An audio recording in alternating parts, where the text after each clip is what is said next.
Et salut tout le monde, bienvenue à l'épisode 58 des Bonhommes de lutte. Je suis Tifo et le Cy Young, nous sommes vos Bonhommes de lutte. Cy, comment ça va en ce vrai début d'été? La semaine passée, je parlais de genre début d'été. Là, c'est vrai. Là. Il fait chaud, ça fait du bien. Et comme tout bon banlieusard, je dois partir à ma piscine. Oh, Fait que là, elle se remplit. Mais après ça, on va mettre quelques produits chimiques pour la rendre claire. du bon petit chlore. Oui, du chlore, traitement choc. Oh, Question ben, de... en tant que banlieusard qui n'a pas de piscine, tout ce que j'appartiens, Ah, c'est ma thermopompe oh boy, pour l'air il n'y a rien climatisé. là. Il n'y a rien là, il n'y a rien là. Puis toi, comment ça va? Ça va bien, ça va bien. Écoute, le deck est recommencé, donc ben, le deck est été, donc les périodes à jouer dehors au gros soleil, à se suer comme faux est revenu, puis c'est Mhm. bien parfaitement, ça me fait bouger, puis ça me donne de l'énergie, surtout quand que j'ai une game avant le podcast comme là. Ça me donne un boost pour enregistrer. Ben, ça Bon, va tant super mieux. bien. Tant mieux, tant mieux. Ouais. Puis, écoute, on va direct jumper là-dessus. Qu'est-ce qui était bien? Moi, je trouve que c'est Backlash, fait qu'on va aller faire notre review du pay-per-view.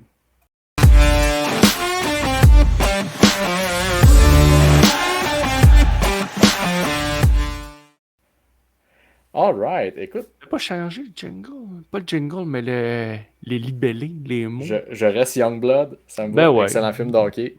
Euh, Oh ouais, c'est pas jeune, ça, par exemple. Hein? Ouh, ouh, ouh. non, on est Non, rendu vieux, fait qu'on a vu des vieux films. c'est ça.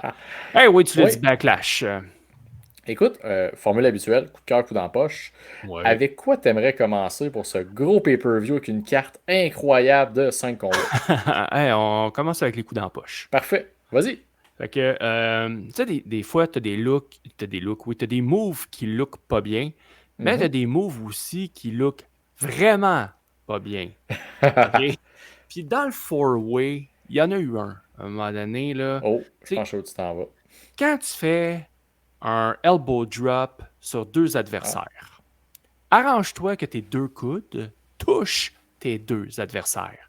Parce ouais. qu'à un moment donné, tu avais Priest et McIntyre qui étaient couchés au sol. Mhm. T'as LA Knight qui s'est lancé dans les cordes pour faire son jumping elbow drop. Là, après Ouais. son LA Knight.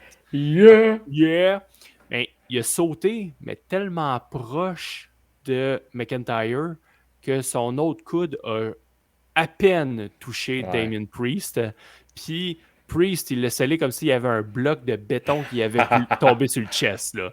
Fait que, C'est. tu sais, ça a comme fait, ah, non, c'est un Ouais. détail, là, mais c'est juste que quand j'ai vu ce move-là, à ce moment-là, ça fait, mais voyons, Colin, il a Je- même pas touché, là. Tu sais, c'est comme des je- têtes qui sont même pas cognées sur les escaliers ou des coups de poing qui sont dans le vide. À un moment donné, faut que ça paraisse vrai, puis là, ça l'était pas. Fait que, tu sais, j'ai comme c'est un coup dans la poche qui est piqué, là, mais c'en est un. J'aime que ça t'a fâché plus ça que Drew qui se pète la tête en dessous de la table parce qu'il est mal tombé. Oh, Je oui. suis comme, non, non, les elbow drops, ça passe pas. Drew qui fait une commotion. Mais, pas Ah, grave. ça aussi, ça aussi. Celui est quand même moins paru, je trouve, en live avec l'impact du moment que c'est. Tu sais, c'était un moment de street fight dans la foule, qui le pitch en bas de l'échafaud comme on voit mille Oui, fois. C'était oui. comme plus classique, tu t'en rends moins compte. Contrairement Mhm. à Matt Hardy dans le temps de l'élite. Ouais, oui. Ça, on s'en était très rendu compte. Fait que, non, effectivement, ce spot-là était un peu whack. Ah, Euh, ouais. Moi, mon premier coup dans la poche, ok, t'as 5 combats. T'as même pas une place pour un combat tag team, cette carte-là, C'était tous des combats pareils quasiment, hein, sauf le premier, là, qui était un qui est un four-way. four-way. Mais Je- non, pas de combat par équipe. Manquait de diversité. ça m'a voyons, à SmackDown, ça bouille de tag team. C'est Oui. l'enfer. Raw commence tranquillement à se replacer un peu, je trouve. Mais tu sais, de la patte solidement comparé à SmackDown. Oui. Fait que j'étais comme, ben, crime, ça vous tentait pas de mettre au pire, un number one contender avec une stipulation, bon, qui va avoir un TLC de malade à SmackDown, là, mais, tu sais, Mhm. j'étais comme, ça aurait pu être aussi sur le show. Fait que c'est un petit quelque chose. Tu sais, moi, ben honnête, j'ai beaucoup aimé le show pareil, mais fait que, tu sais, mes coups dans la poche sont très minimes. Donc, c'est là-dessus, c'est vraiment de la production. Ça aurait été cool d'avoir un combat tag team pour varier un peu les combats, ça carte. Je comprends. Moi, de mon côté, dans les coups dans la poche, le main event. Cena versus Orton, Ah ouais? je l'ai trouvé Vraiment. Mais vraiment plate. C'était. Tu sais, la seule séquence que j'ai trouvée intéressante dans le combat, c'est quand ils se sont échangés des sleeper holds. Ça, Ok. j'ai trouvé ça comique. Tu sais, il y avait un côté vraiment old school avec Ouais. cette séquence-là. Elle était un peu longue, là, peut-être. Là. Oh, Tu sais, ben. il aurait peut-être pu en faire deux de moins. Mais il reste que le reste du combat, là, tu sais, Ok. en tout cas, ça fait longtemps qu'on le sait, là, que le finish de John Cena, il n'y a aucune crédibilité. Mais là, Ah oui, tu l'as déjà dit là, plusieurs fois. oh my God! C'était Mais pire que pire. Hein. on y reviendra dans les coups de cœur sur ce combat-là, sur ce que OK, j'ai à dire là-dessus. c'est bon. Parce qu'on va être à l'antipode, évidemment, encore. Bon, c'est correct. Mais pour des raisons, moi, j'ai des bonnes raisons. Vas-y. Mon Je dernier. te laisse continuer avec les coups Ouais, d'empoche. il m'en reste juste un dernier. Ok, oui, tu avais le combat pour le titre intercontinental. De là, tu as MVP. Oui. Euh, Ça aurait été quoi de mettre justement un de tes titres principaux féminins, montrer ton star power, que tu as une Tiffany Stratton qui a l'air d'une vedette. L'autre bord, tu as Io Sky qui enchaîne les bangers à Raw. C'était la place pour la mettre. Fait que j'étais comme, ok, c'est cool, on a eu un très bon match féminin entre Becky Lynch et Lyra. Puis là, t'as comme, mais il y a de la place pour d'autres, là. La Oui. maudite limitation à 5, d'habitude, j'ai déjà défendu. Pour un show comme Backlash, je l'aurais pris en tabarnak le sixième combat. 100% d'accord. Je suis d'accord. Moi, j'ai pas d'autres coups d'empoche. Ok, ben tu vois, c'est pas si mal. Non, non, pas si mal. Fait que coup de cœur, Ouais. tu parles du combat de championnat intercontinental féminin. Gros coup de cœur pour ce combat-là. À mes yeux, c'était le meilleur combat de la soirée. Euh, Lyra Oui, oui, niveau lutte, 100%. a montré qu'elle était forte, Lyra, là, tu sais, puis elle est découpée quand même, hein? Elle est en shape, là. Elle est en shape solide. Puis il y a eu une séquence là où est-ce qu'elle a fait 3 Mexican surfboards. Oui, Ah, c'était beau ça, Colin. Puis c'était. ça a l'air de rien, mais ça prend de la puissance quand même là, pour faire Oui, cette mais elle a manœuvre-là. l'air forte. Elle a Oui, oui, vraiment vraiment. l'air. Legit forte. Fait que Puis... non, pour moi, Lyra, puis avec les promos qu'elle a fait dans les Ah ouais. derniers Raw, elle sort de sa coquille. Puis le combat qu'elle nous a offert avec Becky Lynch, elle a bien Ah ouais. fait aussi là, dans le combat, on s'entend. Mais non, c'était mon coup de cœur numéro 1 de la soirée. Ah, écoute, avec raison, j'ai adoré ce combat-là aussi. Euh, on m'a fait me regarder Orton pour la fin, vu que peut-être qu'on va OK. s'assiner un peu. Un MVP, ben, mon MVP justement, Pat McAfee, pour une deuxième semaine de suite. Comment que le combat contre Gunter a été fait, j'ai adoré ça.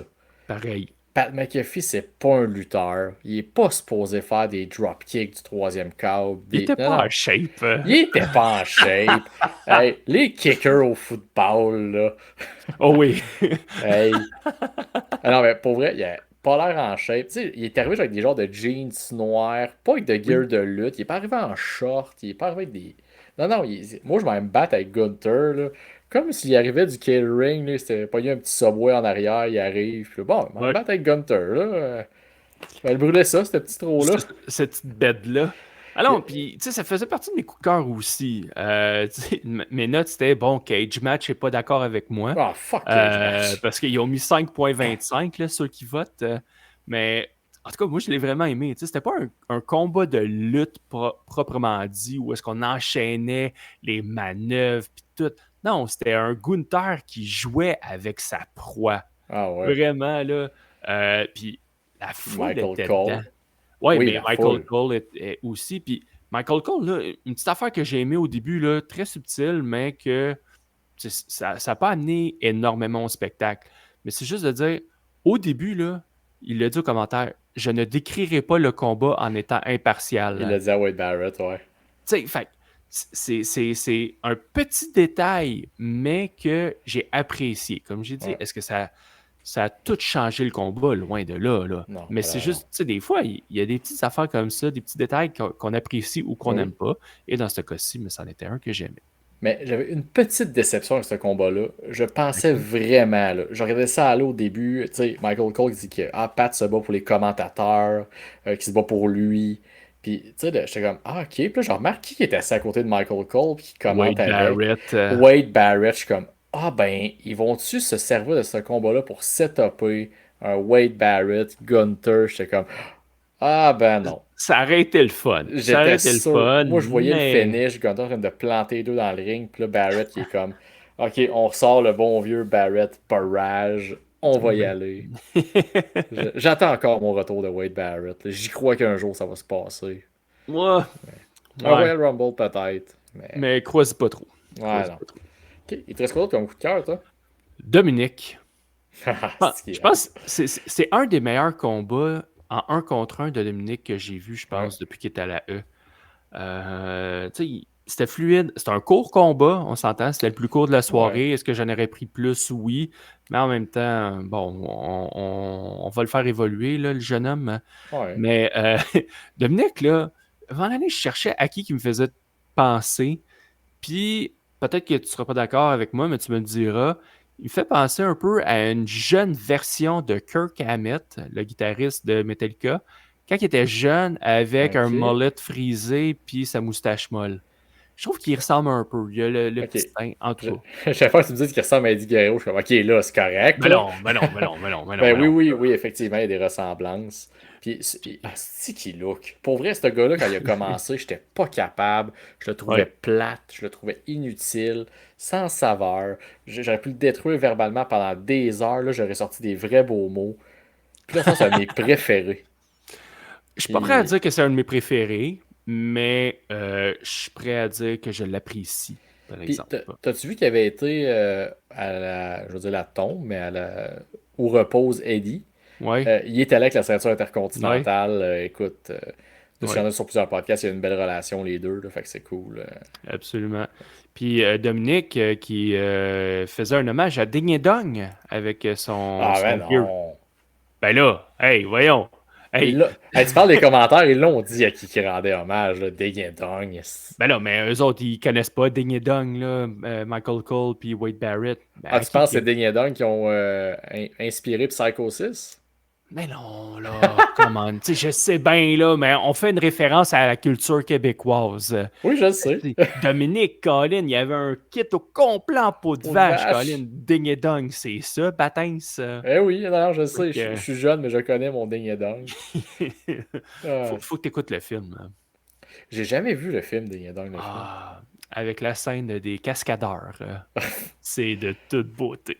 Écoute, je manque de temps pour vivre ces temps-ci, mais je vais quand même le mettre Ouais, dans ma petite liste de trucs à écouter qui ne fait que prendre la poussière.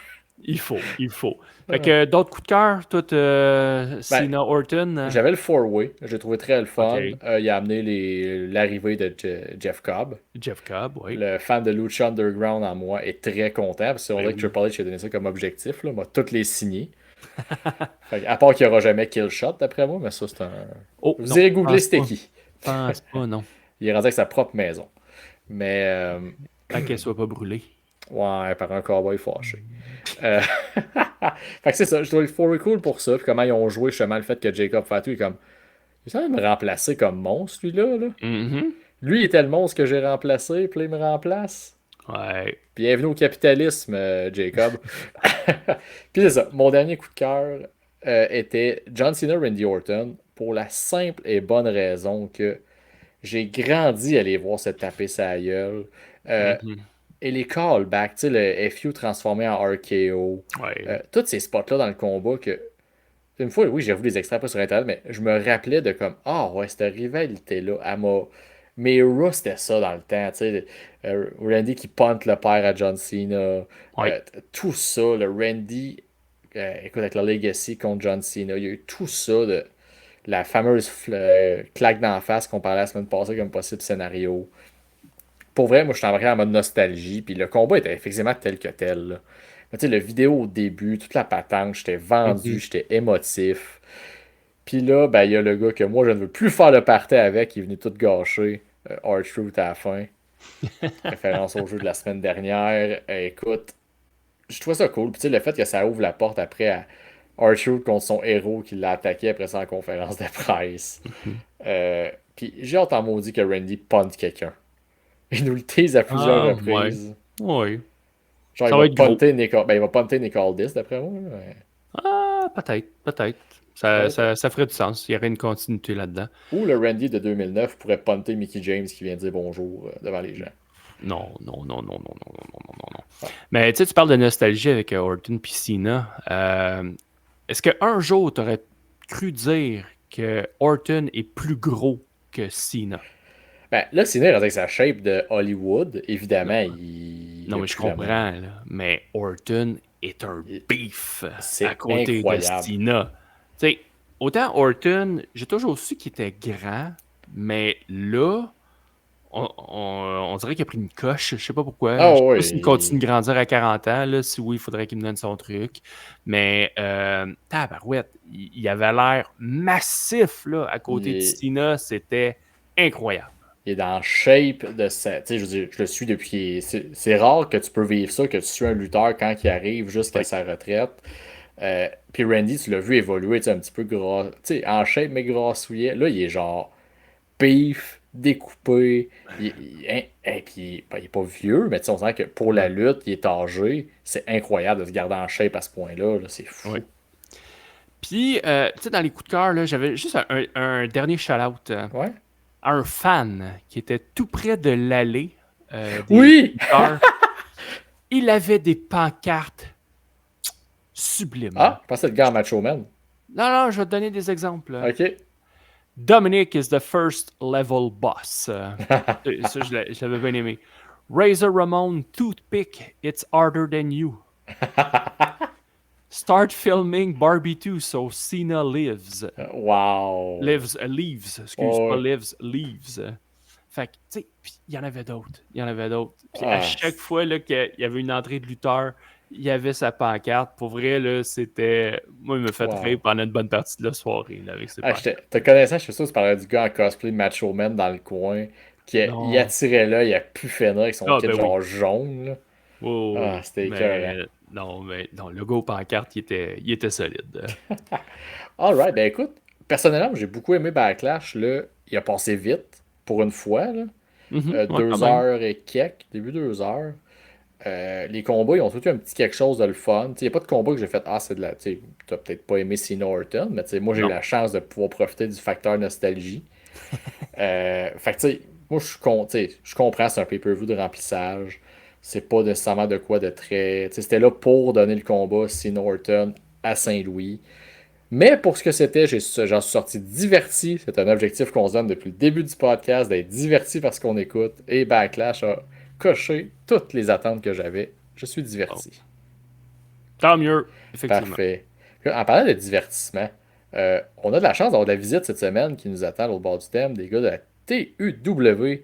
On va aller jaser avec eux autres de cela.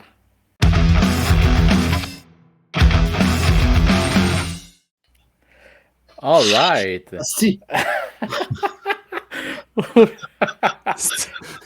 C'est pas fort. Ça part fort. Hey, aujourd'hui, on reçoit les boys de la TUW, la Tedford Ultimate Wrestling. On a Francis qui est le co-scripteur. On a Mr. VIP Mitch Thompson qui est aussi co-scripteur et lutteur. Et le propriétaire, nul autre que Tony Icon. Comment ça va, les boys? Ça va bien, vous? Super bien, merci. Un des propriétaires. Merci, Ah, les merci Ok. beaucoup de l'invitation en passant. Ben, merci à vous d'être là, les boys. Très content de pouvoir jaser de lutte avec vous autres. Et surtout de Absolument. votre fédération. Parler de votre fédération, hein, la TUW. Promotion. Promotion. OK, c'est quoi la différence entre promotion et fédération? Fédération, ça coûte plus cher. Oh! OK. Ah, On je peut savais pas. résumer ça de même. OK, ben c'est bon. Ok. On va résumer. Fait que la La TUW promotion d'abord, de lutte. promotion de lutte TUW a été fondée en 2001, si je ne me trompe pas. Vous avez eu une pause, puis c'est revenu en 2022. Mais on a perdu Francis. Oh, Bon. un gars, je vais y aller au pire avec ce que j'allais dire. Oui, ça l'a arrêté en 2011. On a fait 3 shows pour faire plaisir à nos fans qui nous suivaient. Fait que là, dans le fond, on a fait 3 shows retour en 2015. Puis après ça, on a vraiment fermé les livres. Mon père a fermé les livres définitivement parce que de 2001 à 2015, ça appartenait à mon père. OK. Puis c'est ça, 2015 à 2020, on va dire 22 parce que le temps de se concocter pour repartir en 2023, ça a quand même pris une couple de mois. Là. Mm-hmm. OK. Puis, tu sais, moi, ce que j'avais dans mes notes, c'est, je pense que la TUW, elle gagne en visibilité dernièrement, beaucoup. C'est attribuable à quoi, selon vous? Tu dis dernièrement, Francis est arrivé dernièrement. OK. Ah, OK. Pour vrai, ça a l'air d'une blague. Je le redis encore. Francis, c'est ma découverte de l'année. Francis aide beaucoup, beaucoup, beaucoup justement sur le côté visibilité, les réseaux sociaux, les vidéos, les contacts, toutes ces affaires-là. Puis honnêtement, moi, ça m'enlève beaucoup de charge aussi de mon côté parce que beaucoup de choses que je fais, Francis peut le faire aussi. Puis il est arrivé, puis il était déjà dans le fit de comment je travaille. On travaille pas mal de la même façon. Là, une grosse coche au-dessus, là, mais il s'en vient. Puis, je peux donner des fleurs jusqu'à un certain point. C'est ça, exact. mais pour vrai, tu sais, ça l'a aidé vraiment beaucoup sur le fait qu'on ait plus de visibilité, ça c'est sûr, parce qu'il est extraordinaire. Pour vrai, c'est pas parce qu'il est là que je le dis. C'est vraiment le cas. Puis Mitch aussi, ben, de son côté, il bouquait, il luttait souvent 2 fois sur le show. À un moment donné, tu peux pas tout faire non plus. Je suis un gars très, très occupé aussi. Fait qu'à un moment donné, j'ai senti que j'avais besoin d'aide. Fait que j'ai été chercher la meilleure personne, selon moi, pour nous aider. C'est un psychologue, là. Il avait fait que, j'ai pensé à Francis tout de suite. Fait que Francis est venu nous aider, puis ça lui a fait plaisir. Puis selon moi, c'est le meilleur. Puis Francis, est-ce que tu étais impliqué dans le monde de la lutte avant de recevoir ces appels-là ou tu étais dans un domaine connexe? Mais voyons, tu le reconnais pas! Non! Non? J'ai lutté longtemps. Présentement, je suis en pause. OK. Il n'y a pas de retraite. Regarde Ric Flair qui rompt sur des turnbuckles à 60 ans. Ça. C'est pas une retraite. Je suis en pause parce que je vais juste faire un petit recap bref. Dans le fond, j'ai commencé le temps en 2009. Mais on a comme pas... on a appris à une place que notre coach était correct. Il nous montrait la base. Il nous montrait comment pumper, comment faire un headlock, comment prendre un body slam. Mais côté psychologie, là, on n'a jamais eu de cours. Comment monter un match, c'est quoi une heat, c'est quoi un comeback, c'est quoi... On savait rien. On savait pas qu'il faut créer des moments, il faut qu'il y ait des histoires dans le match. Fait que nous autres, il n'y avait pas de réaction de la foule. Fait que pour avoir des réactions, qu'est-ce qu'on faisait? On faisait du hardcore, on bumpait sur le ciment, on se faisait lancer dans le mur, on faisait des dives, Fait que moi, je me suis cassé longtemps avant de réaliser que j'ai pas besoin de faire toutes ces affaires épaisses. On a-tu le droit de s'appeler? Excuse-moi. Oh, oui. Fait que... C'est même pas mal. Fait que, maintenant, en 2012, on a comme eu une brillante idée de faire comment il faudrait peut-être qu'on aille lutter ailleurs ou qu'on aille comme prendre l'expérience. Puis nous autres, on aimait beaucoup la chier dans le temps. On avait été voir un show qui s'appelle King of Trios. Et on a dit, c'est malade ça, on veut aller là un jour, ce serait fou. Fait qu'on s'est tout regardé et on a fait comme, pourquoi qu'on va pas s'entraîner avec eux autres? Fait qu'on a payé de l'argent, on est allé à Philadelphie, on a appris avec eux autres. Puis quand on est revenu, on commençait à percer, on est allé à IWS, NSPW, toutes les places. Puis dans le fond, j'étais en équipe avec un autre gars qui s'appelle Francis. On était les Francis ensemble. On était champion Battle War 2 fois. On a fait vraiment le tour. On était dans les top des équipes au Québec. Puis là, mes bobos sont rattrapés à moi en luttant 3 fois semaine. Puis la route, ça l'aide pas quand t'as mal puis tu prends pas soin de tes bobos. Fait que tu luttes, tu poules. Fait que, des fois, c'était aussi stupide que Ottawa le vendredi, Québec le samedi, Philadelphie le dimanche. Puis là, fait qu'un moment donné, mon corps, ça s'est rattrapé à moi, toutes mes idées épaisses de quand j'étais jeune. Puis j'ai commencé à casser tranquillement. Puis là, ben écoute, j'ai de la misère avec mes chevilles. C'est ma dernière blessure, c'était à la cheville. Là. Je me suis chié 3 ligaments. Fait que, là, j'ai décidé, je vais prendre ça relax. Je vais me calmer, je vais essayer de rester impliqué, mais d'une autre façon. Puis là, quand Mitch est venu m'écrire, ça a comme juste tout fité en même temps. Le timing était bon. Puis, fait que c'est ça. Ça fait 20 minutes que je parle de ça, mais c'est pour te donner. Non, mais c'est parfait.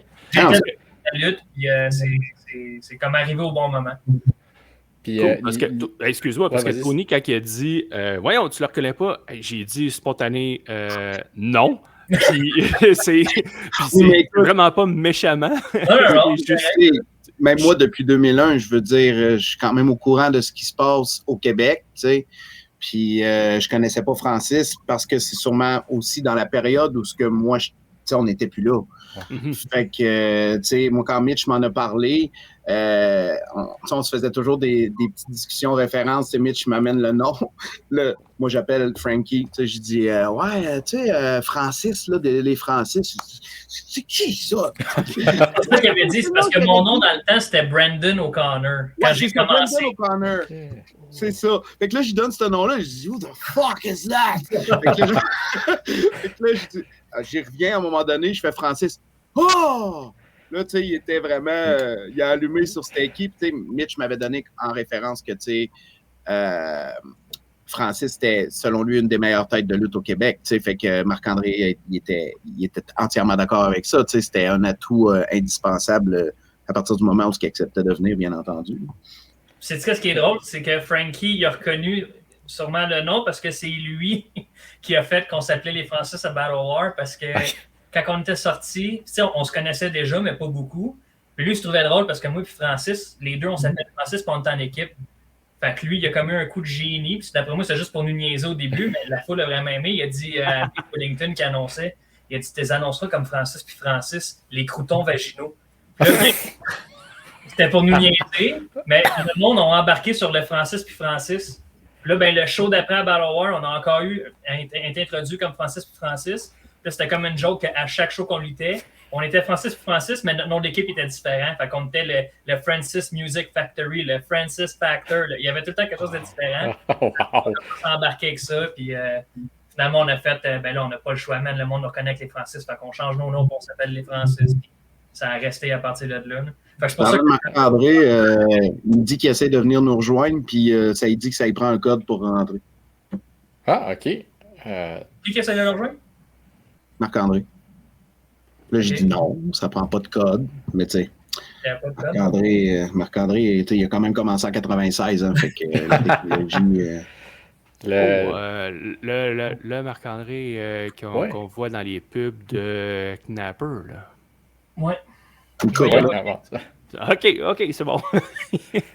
Mais Tifo, tu avais une question, là, tu t'enlignais avant que je dise que je montre ma non-culture de la lutte québécoise. Ouais, c'est ça. Moi, je vais ramener ça. Je vais ramener du contenu. Là. Moi, je vais gérer ça, cette affaire-là. Non, en fait, c'est quoi votre background au niveau audio? Parce que votre produit est super léché, bien fini. Avez-vous un background en tant que vidéo, montage, musique? Je te dirais que pas mal tout ce qu'on fait provient de mon frère. Okay. Mon frère, dans le fond, lui, ça fait des années, il a son studio d'enregistrement, tout ce qui est audio, vidéo. Dans le fond, là, 5-6 ans peut-être, il a été engagé par une maison de disques de Vancouver qui s'appelle Rock Shop Records, c'est ça. Puis, dans le fond, ça appartient au chanteur du groupe The Very Union. OK, ouais. Puis, quand il est arrivé là-bas, lui, dans le fond, il allait juste pour... Dans le fond, il l'engageait pour faire les takes. Puis, quand il est arrivé là-bas, il a demandé, montre-moi tout ce que tu sais faire, tu sais. Puis, je pense dans l'équipe, il y avait 12 personnes qui faisaient de quoi de différent. Ils ont sacré tout le monde dehors, puis ils ont juste gardé mon frère. Fait que mon frère, vraiment, tu sais, c'est pas parce que c'est mon frère que je dis ça, mais mon frère est vraiment sa king coche, là. Puis, j'ai appris beaucoup de lui. J'essaie de le déranger le moins possible quand je fais les choses pour la TUW. Mais, tu sais, entre autres, c'est lui notre directeur des caméramans. Dans le fond, lui, il y a sa team de 3 gars. C'est tout lui qui filme les 3 angles de caméra. Puis, il m'aide beaucoup là, après. Puis, quand j'ai vu que... je l'ai pas su tout de suite, moi, que Francis, il était capable de faire du montage vidéo, puis, images, puis tout ça. Tu sais, je l'ai appris quand il m'envoyait des shots qu'il faisait. Puis, là, j'ai fait comme... What the fuck que tu fais tout ça? Wow! OK. Là, finalement, depuis, on se sépare pas mal toutes les affaires. Moi, j'ai retrouvé une vie un peu plus normale, même si elle ne l'est toujours pas. Puis, tu sais, même Francis disait l'autre jour, il dit, moi, dans ma tête, 1 heure ou 2 par semaine. Ouais. Moi, il n'y en a pas de background. Moi, littéralement, j'aimais faire des montages dans le temps. Puis, écoute, j'étais au secondaire. J'ai commencé à gosser avec Photoshop. Puis, je voulais savoir comment faire de quoi. J'allais sur YouTube. Je checkais comment le faire. Puis, avec les années et l'expérience, je suis rendu où est-ce que je peux faire des montages. Puis, des affaires qui se placent puis qui ont du sens. Mais il parlait de son frère. Moi, j'ai appris comme récemment, je ne sais pas si vous avez comme suivi un peu ce qui se passe sur nos réseaux sociaux, mais on a Sexy Eddie qui a une histoire. Puis, dans le fond, on a fait un vidéo qui a été filmé par Anto, son frère, toute la gang, c'est nous autres qui a dirigé ça. Puis, c'était vraiment de la grosse qualité. Puis là, ben, on a une autre vidéo à filmer qui vient juste de sortir cette semaine. Puis, on était dans une situation où est-ce que, côté horaire, côté timing, on n'avait pas le choix de filmer, mais eux autres ne pouvaient pas descendre de Thetford, puis nous autres, on ne pouvait pas monter à Thetford. Fait que moi, j'ai pris mon équipement à moi qui n'est pas aussi de bonne qualité, mais qui fait quand même du HD. Puis je me suis dit, tu sais quoi, je vais m'essayer, je vais me lancer là-dedans. Puis tout ce que j'ai intégré dans la vidéo, c'est tous des trucs que j'ai pris de son frère. Puis que ce soit les plusieurs angles ou comment ajuster le focus à la caméra pour qu'on dise telle histoire, puis que le focus, c'est l'émotion sur telle personne.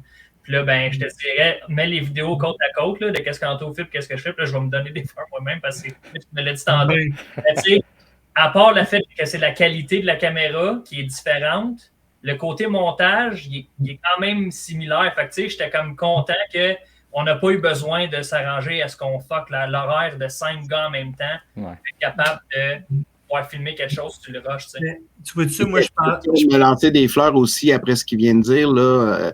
La seule différence, c'est que une vidéo, ça va y prendre 4 heures à faire, ça m'en prend une demi-heure. Non, mais mon ordi, c'est de la style mal. Mais moi, j'ai pas vu la différence pour vrai. Je pensais que c'était Anto puis Julien qui l'avait fait. Nice. Puis quand il m'a dit ça, j'ai fait bon, on vient de gagner de ce côté-là. Là. Vraiment. C'est sûr. Non, c'est ça qui est le fun quand on voit pas la différence entre deux personnes pour un même produit. Ouais. Non, puis en parlant de personnes, ça, je sais pas si tu as remarqué qu'on avait quelqu'un qui s'était rajouté à nous dans la salle d'attente qu'on pouvait. Ben oui, mais on a un chanteur ajouter. Célèbre. Patrick Normand, mesdames et messieurs. Bonsoir, les amis. Comment ça va? Bonsoir, merci de te joindre à nous. Ça me fait grandement plaisir. J'avais l'opportunité de le faire, alors j'y suis. Merci de te joindre à nous. Dans la discussion où est-ce qu'on est rendu, les boys, je veux qu'on parle de IWTV. Vous avez commencé à rendre... Un peu ça. Les gens à l'audio seraient bien qu'ils sachent qui s'est joint à nous. Donc, je te laisse le présenter avec ta belle voix d'annonceur. Bonsoir à tous les auditeurs, qu'ils soient audio ou qui regardent sur YouTube. C'est Marc-André Boulanger, soit Frankie the Mobster, lutteur depuis quelques années qui fait partie des activités de la TEW avec un grand plaisir et un grand talent. Oui, Frankie. Tantôt, j'ai exposé un peu ma non-culture de la lutte québécoise, qui est un peu faux quand même. Francis, malheureusement, je ne te connais pas. Mais Mitch et Frankie, je vous connais depuis plusieurs années. Ah ouais? Frankie, la mafia du Booker. Wow! Fait que je te connais depuis ce temps-là. Mitch, évidemment, tu avais une gimmick de surfer. Ouais. Et c'est plate, Buck, c'est pas là ce soir, mais je me rappelle de lui comme Busty Love. Oui. Oh yeah! Fait que depuis la NCW là, à Montréal, les vieilles NCW avec Don Paysan puis Samson. Don Paysan, Samson, Alex Price, James Stone, Super J, qui est devenu Urban Miles. Hein? Je savais même pas. Et William Brady. C'est vraiment des vieux noms, la Coupe des Jeunes Lions. Tu parles de la mafia du Booker, ça, si je ne m'abuse, c'est en 98 ou 99, alors ça date. C'est pour ça. Là, j'expose mes cheveux gris que tu faut parler tantôt, la matière grise. Moi, j'avais 6 ans, j'ai une excuse pour pas savoir ça. Par exemple, le fait là, on a su l'ancien nom à Mitch, l'ancien nom à Marc, l'ancien nom à Francis. Moi, mine de rien, au début de ma carrière, je m'appelais Smash Killer Boy. Ça, c'est bon. Ça, c'est excellent. Smash Killer Boy. En 2001, je m'appelais Smash Killer Boy. Ça n'a aucun sens. Non, Tu l'as répété. J'avais quand même 14-15 ans. Là. Mais on voit qu'il y a eu beaucoup de travail et d'ouverture d'esprit pour essayer de créer quelque chose de différent. C'était différent. Bon, non, mais différent. Je trouve ça très bon. Ça, c'est dans le temps que tu faisais du backyard, justement, quand ton père t'avait été blessé dans le cours avant de partir de la fédération. Exactement. C'est vrai de ça, le pire. Mais écoute, si tu savais les noms des autres, le mien est quand même pas si pire que ça quand tu penses à The Commander, Acid Burn, The Hardman. Wow! Acid Burn, c'est hot! Ça, c'est bon. tu vois, C'est le Brain Camp, je pense, de garder son nom jusqu'à quasiment la fin. Là. Ah, yes. Oh, wow. Ah, on a tous des erreurs de jeunesse. Écoute, fait que je voulais parler d'IWTV. vas-y. Récemment, vous avez mis vos shows disponibles sur la plateforme. On s'entend que ça ne se fait pas du jour au lendemain. Hein? Combien de temps à peu près qui s'est passé entre l'idée que vous avez eue de mettre vos shows sur une plateforme de streaming et le moment que ça s'est concrétisé? Dans le fond, quand je suis arrivé, Anthony, il venait de commencer, ça faisait pas longtemps, le Patreon. Puis encore là, je sais pas si Anto, tu connaissais IWTV. Oui, je connaissais parce que je savais qu'il y avait quelques fédérations au Québec qui étaient déjà dessus. Fait que dans le fond, puis moi, j'avais trouvé l'idée quand même cool parce que je sais qu'Anto, il mettait tous les shows puis tous les vieux stocks de la TW, ce qui était comme promo, court-métrage, les vieux shows de 2001 puis tout ça. Puis je trouvais cool qu'on pourrait peut-être splitter, tu sais, aller pogner de la visibilité plus à l'international avec IWTV puis mettre les shows là, puis d'utiliser Patreon pour vraiment faire le reste, tu sais. Puis là, ben, c'est là que j'ai envoyé un courriel sur le site, il y avait une banderole en bas qui disait que si tu veux donner un partenaire, envoyer un courriel à telle place. J'ai envoyé un courriel, la personne m'a répondu, on a parlé un petit peu, puis à un moment donné, j'ai arrêté d'avoir des réponses. Puis, je ne sais pas si vous savez, la personne qui a IWTV, c'est un lutteur qui s'appelle Vin Gerard. OK. Puis, dans le fond, on a été chanceux où est-ce qu'à un moment donné, puis le gars, il a vraiment juste comme, il a manqué mon courriel, puis il pensait que je n'avais pas répondu. Puis là, ben, nous autres, c'est Sexedy qui lutte pour nous, qui connaît Vin Gerard. Fait que je disais, tu peux juste lui demander, voir s'il n'a pas eu mon courriel ou quoi que ce soit. Puis là, ben, ça a pris 30 secondes, j'ai eu une réponse. Puis on a rentamé. Fait que je te dirais, du début à quand on a signé les documents et qu'on a embarqué, environ 2 mois et demi, à peu près. Mais encore là, c'est parce que mon courriel s'est fait perdre à mi-chemin. Fait que d'après moi, ça aurait pu se faire en dedans d'1 mois. Là. Puis, de ce que je me suis fait dire par Eddie, parce qu'il a parlé avec Vin après, il dit quand ils ont vu le produit, le visuel, il n'y a même pas eu de question de remplir quoi que ce soit. Ils ont juste fait comme oui, ça match. D'habitude, ils demandent à ce que tu envoies un show complet, ils l'évaluent, ils regardent, puis après ça, ils donnent le OK. Nous autres, ils ont juste regardé notre page Facebook. Ils ont dit ouais, go. Oh. Wow. Fait que ça montre à quel point votre stuff promotionnel, dans le fond, là, sur Facebook, vos affiches, les photos, posters, whatever, ben c'était, il faut le dire tantôt, c'était léché. C'est un produit qui est fini, qui est adéquat. Fait qu'ils n'ont même pas eu besoin de regarder un show complet, juste de voir votre page, la qualité du produit que vous aviez. Il était déjà vendu. Fait que c'est une excellente nouvelle. On a justement reçu une notification Facebook aujourd'hui, comme quoi qu'il nous débloquait plus de visibilité parce qu'on est supposément constamment en train de mettre du stock de qualité sur la page. Oh. On était bien contents. Cadeau. À défaut d'en recevoir des spams de Meta qui dit que notre page a été signalée pour une niaiserie, là, puis c'est pas vrai, puis il faut pas cliquer dessus. Là. Hey, Frankie, je vais te mettre sur mute parce c'est avec ton micro qu'on entend il y a un retour de son. OK, maintenant, je vais débrancher les écouteurs, voir si ça peut faire une quelconque différence. Okay. Je vais profiter de cette pause pour dire que je viens de regarder, puis notre dernier show... Si, maintenant, est-ce que vous m'entendez bien? Oui. Toi, on t'entend. Oui, très bien. Quand on parle... All right. Moi, je vous entends pas ça, par contre. Oh. Parce qu'il a déconnecté son Bluetooth. Non, c'est parce qu'il est sourd. Regarde, mettez-moi sur mute, et je lèverai le doigt quand j'aurai le temps de parler, parce que je ne vous entends pas pantoute avec les oreilles. Pas de problème. Excellent. On avait dit, hein? Moi, je n'aurais pas dit. Ouais, non, moi non plus. Non. On est rendu assez proche pour ça. OK. C'est juste que tu étais sourd, vraiment. Moi, je vais leur faire revenir se faire du chemin sur ce que vous parliez au début. Mettons, on a Mitch, on a Frankie, puis même Tony qui lutte sur la carte des fois. À quel point c'est prenant, mettons, d'être impliqué backstage, la préparation, tout, puis d'en plus préparer son combat. Ça me permet une autre perspective ou c'est vraiment juste comme très prenant? Puis c'est...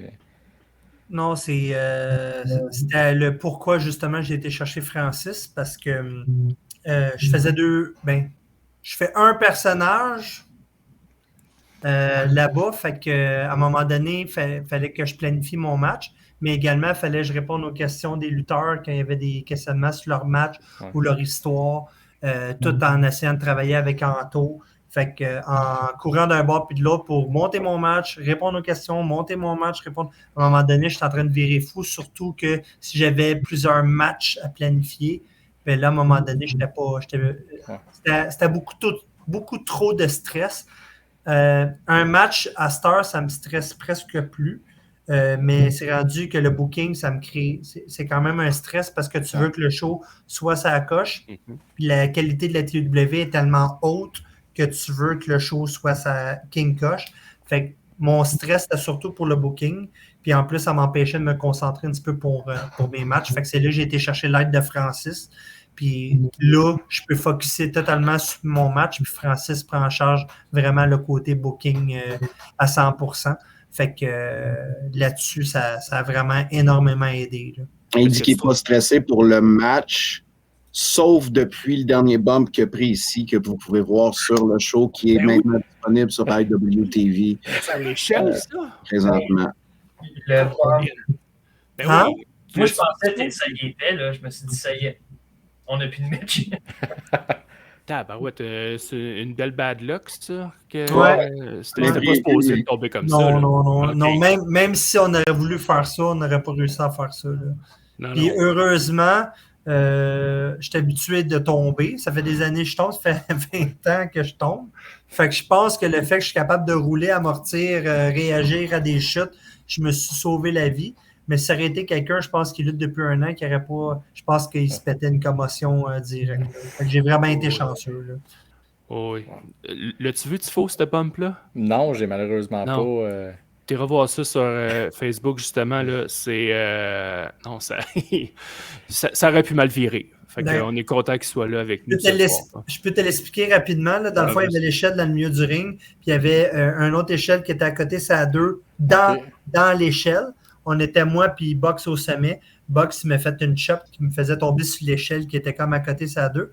Mais en tombant dessus, ça a comme bouncé. L'échelle a slidé à l'extérieur, puis j'ai flippé avec l'échelle à l'extérieur. Oh, Il a glissé entre la 2 et la 3, puis il t'a pas juste chopé, il t'a frenché. Ouais, avant. Mais pour le spectateur qui est comme pas sûr, là, comment tu peux expliquer comment toi, dans ta tête, tu t'es senti de la demi-seconde que tu as faite? Je suis en train de partir. Là. Ouais, ça a été quelque chose. Je m'attendais à tomber, puis éventuellement me laisser tomber sur le ring. Mais ça a fait, j'ai pris le bump, j'ai comme fait, c'était pas si pire. Puis après ça, j'ai senti l'échelle faire ça. J'ai vu les cordes devant moi quand je suis pas supposé de voir les cordes devant moi. Et là, j'ai senti mon corps commencer à balancer par derrière. J'avais compris que j'étais en train de dropper en bas du ring. Fait que là, j'ai tué, en d'autres mots. Ouais, c'est ça. J'ai vu ma vie défiler devant moi pas mal. Parce que l'échelle aussi, tu sais, elle glisse, mais un moment donné, elle arrête. Ouais. Mais elle arrête. Fait que Mitch, il fait juste comme continuer, puis il a les pieds par-dessus tête, puis il est tombé dans la barricade. Là. Et selon les dires de Mitch, check en arrière de la tête, je suis correct. Puis la première réaction qu'il y a eu, c'est est-ce que ça devait être hot? Mais pour looker, ça l'a looké en tabarouette. Mais, Colin. J'ai checké pour ma santé, parce que j'ai déjà eu une commotion que j'ai complètement perdu conscience, puis je me suis ouvert les yeux, puis il y avait plein de monde autour de moi, puis j'avais pissé le sang en arrière de la tête. Là. Mais j'ai un peu eu le même réflexe de checker est-ce que je chaîne? J'ai demandé au ref est-ce que je chaîne? Je chaignais pas. Fait que là, j'ai fait je suis conscient, j'ai l'air conscient, cool. Ça devait être malade. C'est ça que je me suis dit. Je me permettrais brièvement de rajouter qu'à l'accoutumée, quand il y a une telle séquence ou un tel mouvement à la dangerosité élevée, il y a des gens qui vont être attitrés à s'occuper de la sécurité des lutteurs pour sécuriser l'environnement ou la cascade en question ou le mouvement en question va être fait. Je pense qu'il y a quelqu'un qui a taillé à sa tâche à ce moment-là. Je ne sais pas c'est qui, mais à l'accoutumée, une échelle comme ça doit d'être tenue afin que mon bon ami Mitch ne rebondisse pas comme une vulgaire balle de ping-pong. Puis, il y a une conversation qui va devoir être avec la personne responsable de l'échelle, je crois. Ben, je vais refermer mon micro. Pour pas les personnes sont-elles présentes? Mais il y a 2 personnes à adresser là-dessus. OK. Ben écoute, de toute façon, la sécurité des lutteurs, je pense que c'est quand même quelque chose d'important. Tu sais, je veux dire, oui, le produit fini est très beau, mais la qualité aussi de prendre soin de son monde, c'est une affaire qui est à pas c'est négliger. Hey, écoute, là, 2 shows. Il y a eu un. Comme ça, on a de l'air du monde qui se pète la gueule tout le temps, mais c'est pas le cas. C'est juste qu'on a eu Chester Dome qui a fait un moonsault à l'extérieur de la 2 au coin. Puis il s'est carrément pété le tibia sur la clôture. Fendu genre ça de long. Tu voyais l'os. Là, je me permets de dire qu'on aurait dit qu'il y avait une orifice vaginale sur son tibia. C'était quand même assez spectaculaire. On l'a appelé le tibiogène. Mais tu sais, sur place, dans la foule, il y avait un paramédic. Nous autres, on en a déjà 2 dans notre équipe. Un qu'on a su dernièrement, qui est Francis, qui a sa carte. C'est vraiment l'homme à tout faire. La conjointe d'un des proprios, dans le fond, là, Sébastien, qui est à la sécurité, dans le fond. Ils ont tout de suite accouru à la situation, emmené backstage, puis les trois étaient là. Fait que, on est quand même, on a une bonne équipe normalement là, en arrière de nous. Ça, j'aimerais ça mentionner, juste comme vous savez que j'étais à ce moment-là, parce que là, je vais sortir kayfabe, mais tu sais, nous autres, on a des meetings avant les shows pour s'adresser aux lutteurs de quoi pas faire, quoi faire, où la caméra principale, où regarder, blablabla. Puis on avait mentionné, parce que, tu sais, on n'a pas tout le temps les mêmes barricades, puis des fois, on a des barricades qui sont un petit peu plus cheap. Puis là, on s'était dit, regarde, pensez-vous pas des barricades, parce qu'on a les barricades cheap, ce show-ci. Puis, évidemment, je cours partout pendant les shows. Je suis dans la salle, mais je vois pas nécessairement les matchs parce que je fais 1 million d'affaires en même temps. Puis, j'entends juste un gros... Ça a fait comme un bruit de gun, tu sais, puis je le savais que c'était une barricade. Fait que j'ai pogné une heure, puis j'ai dit qu'on leur a dit de ne pas se lancer des barricades. J'arrive en arrière, puis je vois la jambe ouverte d'un bon pouce. J'ai immédiatement changé d'humeur. Ouais, ça... Je suis plus fâché. Mais ça, je veux juste mentionner, c'est important selon moi, puis évidemment, c'est pas comme ça partout au Québec par expérience. Mais n'importe quelle promotion de lutte devrait tout le temps avoir du monde qui ont leur carte ou qui sont... Il y a toujours un médic backstage parce que tu sais jamais ce qui va arriver. Ça se peut que tu fasses ton entrée et que tu tombes sur la connaissance. On sait jamais ce qui peut arriver, tu sais. Je t'emmerde. C'est important selon moi parce qu'il y a des affaires comme ça qui peuvent se passer. Puis des fois, si tu n'agis pas rapidement, ça peut être dangereux, tu sais. Fait que selon moi, c'est tout le temps bon. N'importe quelle promotion de lutte devrait avoir au moins une personne de qualifiée backstage qui peut être capable d'aider. Puis nous autres, dans notre cas, on en a 2, puis on a l'équipe de premiers soins. Fait que, Alright. Ah oui, non, on se tape une petite tape dans le dos. on va se taper dans le dos là-dessus.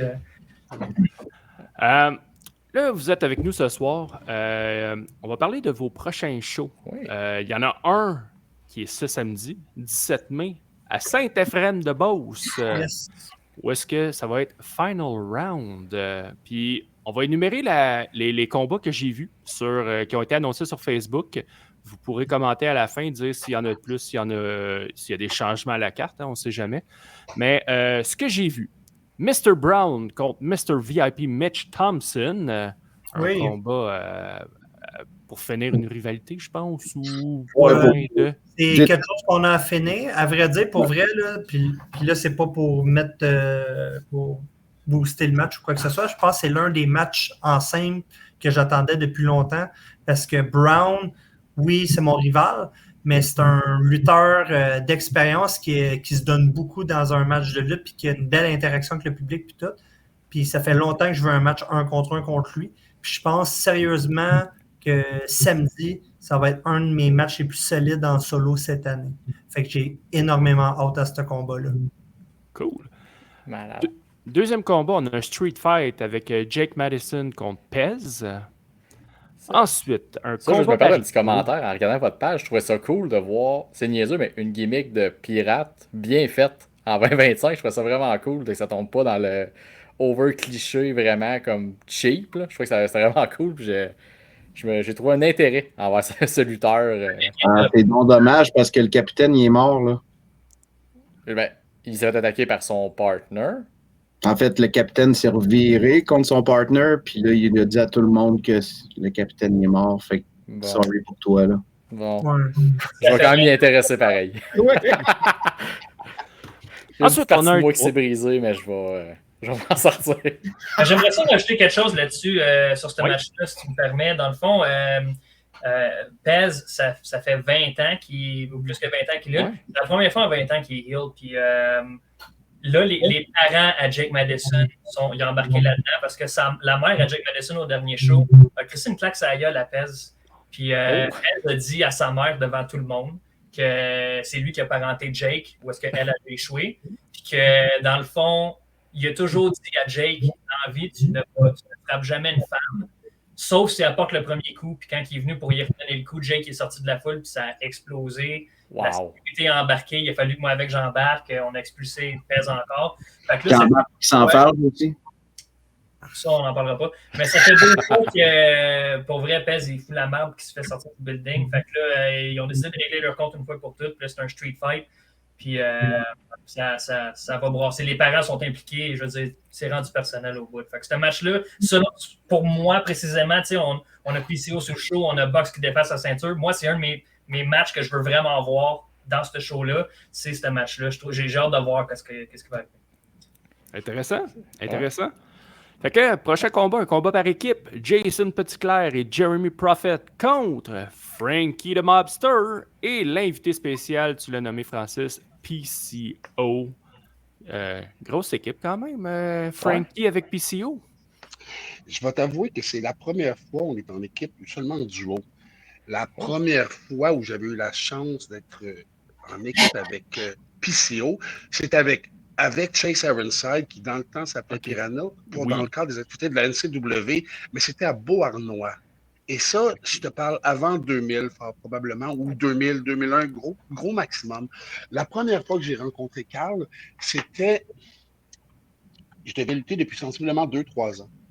J'étais allé au Pro Gym, sous la requête de Bertrand Hébert, le père de Zach Patterson, c'est lui qui a baptisé Frankie the Mobster, parce que Pierre Carl voulait filmer une vignette pour Memphis Pro Wrestling, je crois, ou qui était la promotion qui a suivi dans l'ombre de la USW.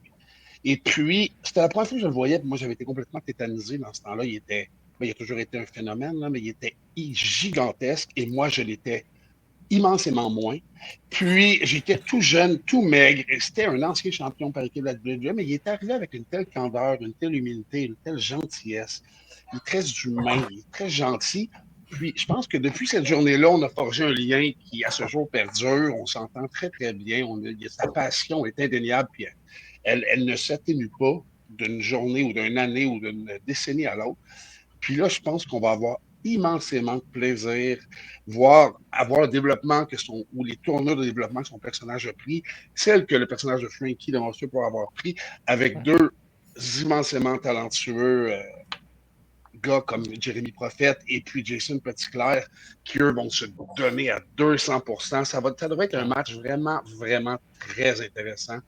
Écoute, juste la combinaison d'expérience avec moi et Carl étant d'à peu près 167 ans, on devrait être capable de faire quelque chose de bien, selon moi.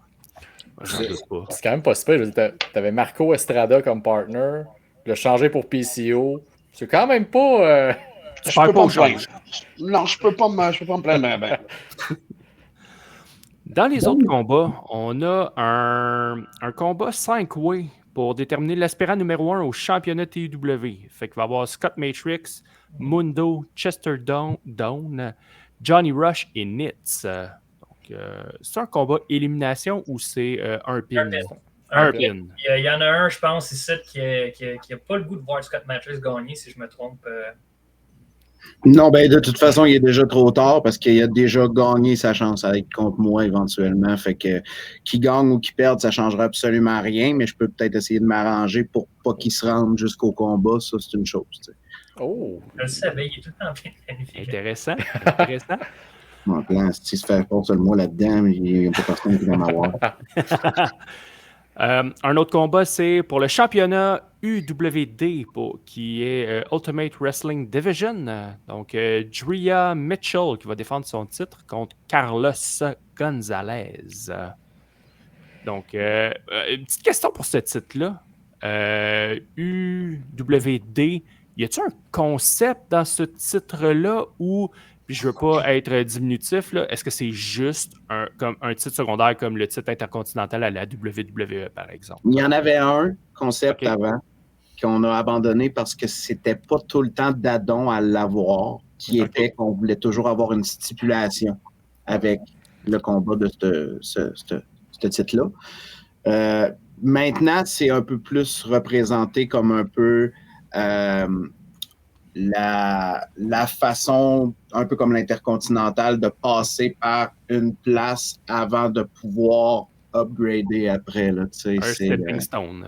Ouais, puis en même temps, tu sais, moi je l'expliquerais, puis je le dis souvent quand on fait des podcasts comme ça, c'est un peu comme le X-Division à la TNA, du côté que c'est pas nécessairement sa propre division, mais le monde qui veut ce titre-là, c'est du monde, mais qui se donne. Tu sais, si tu regardes dans le temps de la TNA, le monde qui se battait pour la X-Division, il faisait tout le temps des matchs de fou. Là. On parle de Christopher Daniels, d'AJ Styles. Écoute, c'est la même chose pour nous autres, pour le UWD, parce que le monde qui veut cette ceinture-là, les matchs sont tout le temps incroyables. C'est tout le temps du monde qui font à 200%. Ils veulent vraiment que les yeux soient sur eux. Fait que, c'est comme un peu le titre qui cherche à se prouver un peu pour qu'on puisse comme avoir là, j'ai le mot acceptance en tête. Je sais que c'est un anglicisme, mais si vous comprenez ce que je veux dire. Oui.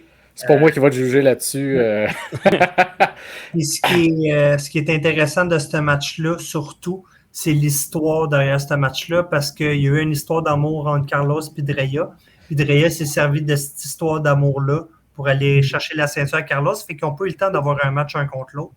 Fait que là, on va voir ce que ça va donner quand le match est déjà annoncé et qu'il y a vraiment un affrontement. On va voir comment Carlos va réagir avec ça parce qu'il y a eu une peine d'amour là-dedans. Fait qu'on Il va être déchiré. je suis curieux de voir ce qui va se passer. Je te posais pas la question, c'était qui était en peine d'amour. On sait bien que c'est tout le temps le gars. Là. Ben oui. C'est sûr.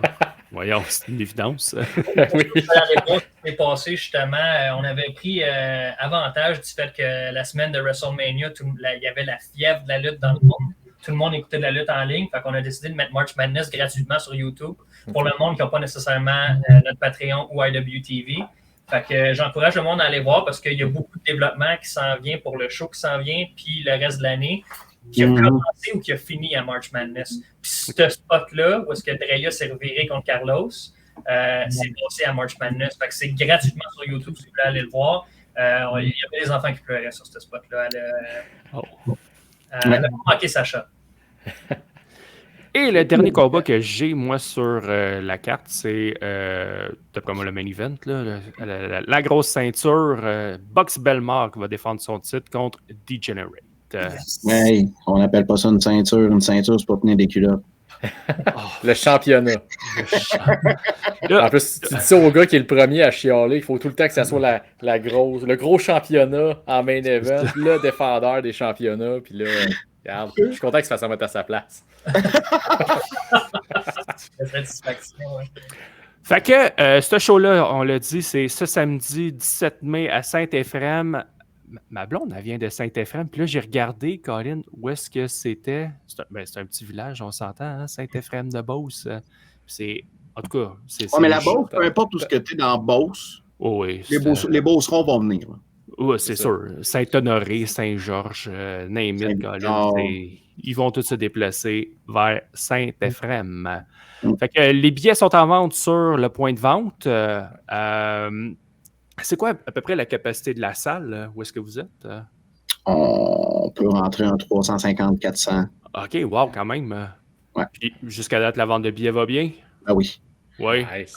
Des bonnes nouvelles. On aime ça, de la lutte en santé.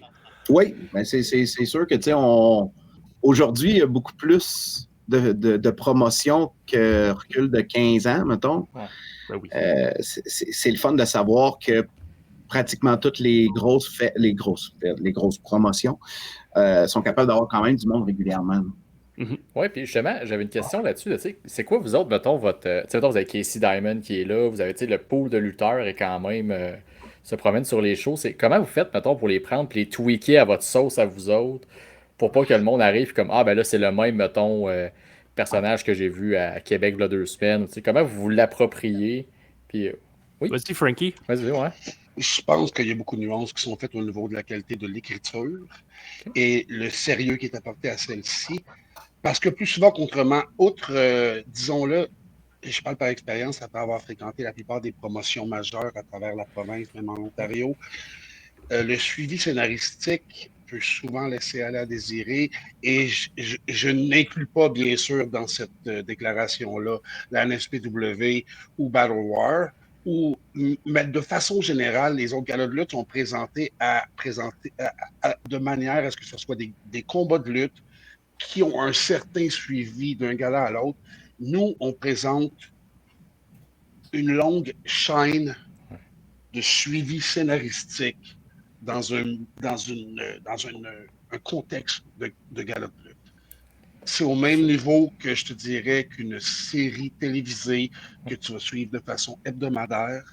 On n'a pas le luxe de pouvoir avoir justement une émission télévisuelle hebdomadaire, mais le suivi scénaristique est fait de manière méticuleuse, précise et très détaillée, et que chaque personne se voit donner des détails vraiment très précis afin de guider son personnage, l'histoire de son combat, le lien qui se doit de forger avec son adversaire ou avec les personnes avec qui il est en coalition ou en affront. C'est spécifiquement là que la TEW se détache de la plupart des promotions dans la province. C'est le souci du détail et le détail qui est apporté à chacun des participants de la compagnie en question afin qu'il soit... Parce que c'est pas nécessairement tout le monde qui a les mêmes capacités de créativité artistique. On peut avoir des lutteurs qui ont un talent exponentiel, mais qui ne comprennent pas le contact humain, viscéral et organique qui est nécessaire à forger un lien très vivant avec le public. Et ça, je pense qu'à ce niveau-là, ils sont très, très bien guidés quand ils viennent qu'à joindre les rangs de la lutte. C'est de la musique à mes oreilles. Ça, c'est le genre de lutte que j'aime. Moi, je suis un gars d'histoire, de scénario, de connexion. J'ai souvent l'astinage avec Sai, que moi, j'aime beaucoup. Un gars comme Jey Uso, qui est limité dans le ring, mais qui connecte avec le monde. C'est ce qui vient me chercher. Lui, il est plus un gars de technique, on le sait bien. Il va me ramasser avec ça, là, mais en tout cas, moi, c'est ce que j'adore dans la lutte. Là. Ouais, c'est ça. Fondamentalement, la lutte, selon moi, mon modeste opinion, c'est... Moi, ce que j'ai toujours dit, et je pense que la TEW en crée une force à ce niveau-là, tu ne vends pas de la lutte. La lutte, c'est un outil de vente. Tu vends des émotions primaires. Chose que Jey Uso, et disons-le franchement, je ne suis pas du tout un fan de Jey Uso, mais je comprends pleinement à 200% le côté marketing et financier et humain de sa connexion avec le public.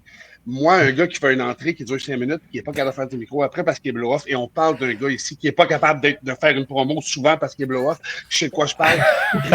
Mais lui, t'es live à la télévision, qui n'est pas capable de respirer, je trouve ça difficile, mais néanmoins, il bouge la marchandise, il va chercher le créneau des jeunes, il va chercher le créneau des adolescents qui veulent se faire aller les bras comme ça, l'activité physique de la semaine.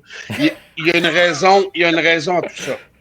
Puis, tout ça, ce côté-là, ce côté humain, ce côté-là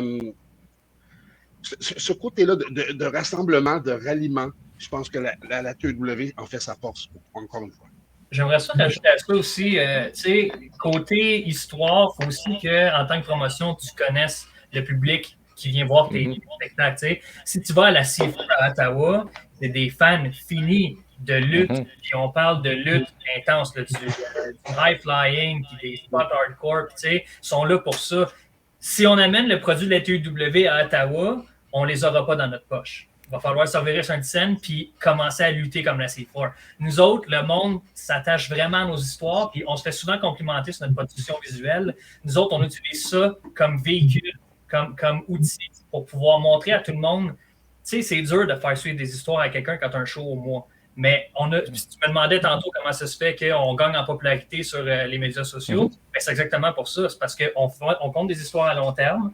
Puis le produit, on est capable de véhiculer les émotions puis l'histoire à travers le contenu qu'on fait, de la façon qu'on fait nos montages puis nos courts-métrages. Fait que le monde est capable de suivre, puis il y a tout le temps comme un petit cliffhanger qu'on peut appeler où est-ce que le monde va, OK, qu'est-ce qui va se passer à Star? Tu sais, comme on parlait d'Eddie tantôt, tu sais, il y a un cliffhanger à la fin. Tu sais, il y a tout le temps quelque chose qui fait que le fan va être capable de suivre nos histoires, puis s'il vient à un show, ben, il va être capable de suivre soit qu'on va jouer une vidéo avant le match, ou est-ce que le monde va comprendre l'histoire. Fait il y a tout le temps des indices, il y a tout le temps quelque chose qui montre les histoires à suivre. Et c'est pour ça qu'on gagne en popularité, selon moi, par rapport qu'on est capable de compter des histoires. Puis c'est ça, je pense, qui manque au Québec. Fait que le monde se rapproche de notre produit parce qu'ils comprennent, ils suivent, et ils veulent embarquer dans des histoires qu'on compte. Puis inévitablement aussi, là, c'est qu'à défaut d'avoir un show par mois et non hebdomadaire, ça nous permet entre les shows de continuer les histoires pour compenser au fait qu'on n'a pas 4 shows par mois.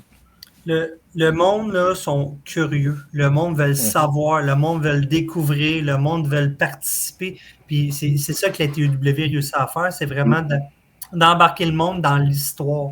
Puis c'est tout le temps, on essaie tout le temps de faire des histoires aussi qui vont faire en sorte de c'est quoi qui va se passer? Qu'est-ce que. Fait que le monde veut se déplacer pour être les premiers à le voir live. T'sais. Genre, c'est qui Ziggy McGott? C'est qui? T'sais. Je sais, on l'a jamais su, il s'en va tout le temps, il fait son match, il s'en va, puis personne ne le voit. Il sort la main, il n'est pas smart. Non, pour vrai, c'est un trou de cul. Puis, un peu comme il parlait de la continuité des histoires, ce que je trouve aussi beau et qui est la force pour Francis et puis Sébastien, c'est qu'il y a une continuité qui est créée, il y a des graines qui sont semées tout au long des shows, à longue haleine, pour des choses qui vont éventuellement, quel beau mot qui n'existe pas, éventuellement se développer. Et ça aussi, il n'y a pas beaucoup de promotions qui le font, à penser de l'avant à plus tard. Et c'est du jour à jour, du mois à mois, devrais-je dire. Puis, ils travaillent vraiment immensément là-dedans, ce qui peut être problématique dans la lutte québécoise parce que des fois, tu vas avoir des gens qui vont perdre leur disponibilité, pour qui ce n'est pas un emploi alors qu'ils vont prioriser des situations familiales et avec, bien sûr, la compréhension qui leur est due, ou des problèmes de santé ou une journée au travail qui font qu'ils ne sont pas capables de se présenter, mais qui par la suite vont se présenter le lendemain à un autre gala de lutte. Mais c'est des choses complètement différentes comme ça, mais néanmoins, ils réussissent à toujours restructurer leur scénario, leur fil et leur continuité scénaristique pour amener et semer et créer. Et ça, c'est extraordinaire. Parce qu'ici, comme il y a des graines qui sont semées, ailleurs, il y a des graines qui sont... Attends un petit peu mon téléphone comme ça. Mais, OK, salut, je t'en podcast, ouais. Excusez-moi. Fait que, hey, on a beaucoup parlé on a parlé du show du mois de mai, mais qui est dans un jour samedi. Il y en a un autre qui a été annoncé quand même qui est tout aussi gros. Ouais, à vrai dire, c'est ce qui met la table pour le gros show qui s'en vient après. Fait que ce show-là, il est super important parce que c'est vraiment un peu le dévoilement vers quoi on s'enligne pour le gros show. Le 7 juin. J'allais dire, c'est le 7 juin, c'est Résilience 2. C'est un peu votre WrestleMania, de ce que je comprends. Ben, cette année, oui. Okay. Ce qui est le fun, c'est que vu que Résilience, l'an passé, c'est un show qui est fait, qui est organisé un événement par 2 filles d'East Broughton pour faire un événement pour le camp. Oui. Puis là, ben, cette année, ce qui est le fun, c'est que notre grosse carte, elle donne en même temps que ce show-là. Donc, c'est comme le meilleur des deux mondes. Puis d'un aréna en plus, c'est... un aréna en plus? Wow. Ça, j'ai lu que vous avez découvert parce que vous avez donné des billets. Puis là, après ça, ça a comme cliqué, puis ça a tout parti. Puis c'est quand même vraiment cool, pour vrai. Oui, vraiment, ça a été un peu... tu sais, quand tu dis les chemins se sont croisés, puis elle ne le regrette pas. Puis moi, je ne le regrette pas non plus de mon côté, là, mais ses enfants sont rendus fans. Tu sais, pour les enfants, la lutte comme ça, justement, avec plein des histoires, c'est des super-héros pour eux autres. Moi, je me souviens, là, c'est l'équivalent pour ma petite de 3 ans et demi, quand j'étais ses genoux à mon père, puis que j'avais vu Hogan contre Andre the Giant, puis que pour elle, c'est comme si, moi, dans le temps, Hogan serait venu chez nous. Je veux dire, Marc-André vient chez nous. Là, pour elle, c'est l'équivalent de si moi, ça m'était arrivé quand j'étais jeune avec Hogan. C'est des super-héros pour eux autres. Puis il y a beaucoup d'enfants dans notre foule aussi. Fait que ça, c'est magique. Et pour l'occasion, vous allez avoir un autre invité spécial en la personne de Rhino. Comment ça s'est fait? de réussir à le contacter? Est-ce que ça a été compliqué de l'avoir au bout du fil ou par courriel, puis de réussir à avoir une date avec lui? Confirme, si je peux me permettre, confirmer la date, il y a eu une certaine pas complexité, ça a pris un certain temps parce que Terence, comme on aime bien l'appeler, nous autres à la TEW, j'ai eu la grande chance de forger au fil du temps un lien relativement positif, pas relativement positif, un lien positif avec Rhino après avoir eu le privilège de collaborer avec lui dans plusieurs combats, dans plusieurs galas.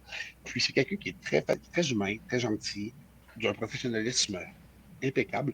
Et j'avais pas son numéro personnel, mais ça a été très facile pour moi de trouver.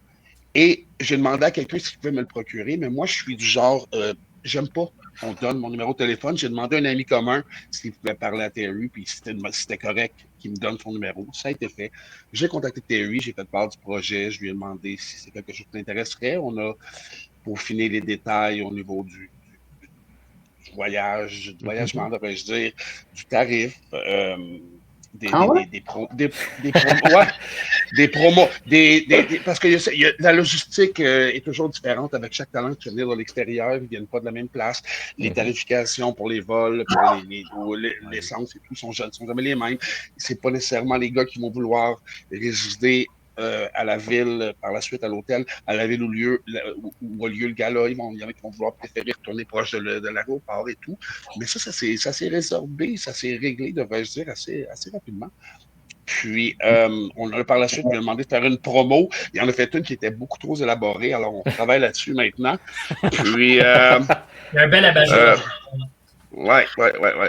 Il nous a pondu une promo pas très recherchée. Il va falloir que je lui parle. Espérant que Terence ne regarde pas le podcast. Mais d'après moi, il a dû faire à peu près 47 promos avec le même background en changeant le nom de la promotion de l'adversaire. Un peu quand il faisait les promos pour les house shows à Superstar dans le temps. Là. Bon, c'était un peu dans ce style-là, mais lui, il était dans une chambre d'hôtel avec un abat-jour et de la tapisserie brune et jaune. Puis, mais, regarde, tu fais pas venir Rhino en t'attendant à ce qu'il fasse une eulogie digne de John Cena ou de CM Punk. Rhino va pas là, c'est pas un promo master. Tu attends de voir un gigantesque bonhomme qui bouge comme un cruiserweight qui va rentrer puis qui va rentrer dans tout le monde, qui va tout casser. Puis ça, là-dessus, je sais qu'il va livrer la marchandise. Puis nous, c'est récurrent sur le podcast, on a souvent parlé à quel point on aime le gore. Donc ça, c'est un excellent pitch de vente, abat-jour ou pas, un gore. Ouais, c'est garanti, je te le dis, il y en a au moins un.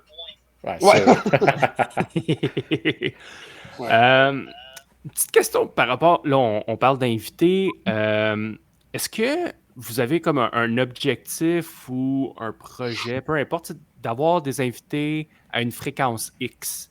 Comme là, là, vous en avez un sur 2 shows en 2 mois, mais est-ce que c'est quelque chose que vous voulez dans le futur tous les mois, une fois par année, par exemple, peu importe? Une chose que je vais dire, c'est que là, Tony, il y a le gros cheese d'en face parce qu'on a une nouvelle, là, puis on a un titre, puis on veut l'annoncer, on veut la crier, c'est toi, mais il nous manque une confirmation avant de pouvoir l'annoncer. OK. Puis c'est probablement la plus grosse annonce selon moi au Québec cette année. Je pense, gardez les yeux ouverts, gardez les yeux là-dessus. Moi, j'ai une confirmation lundi.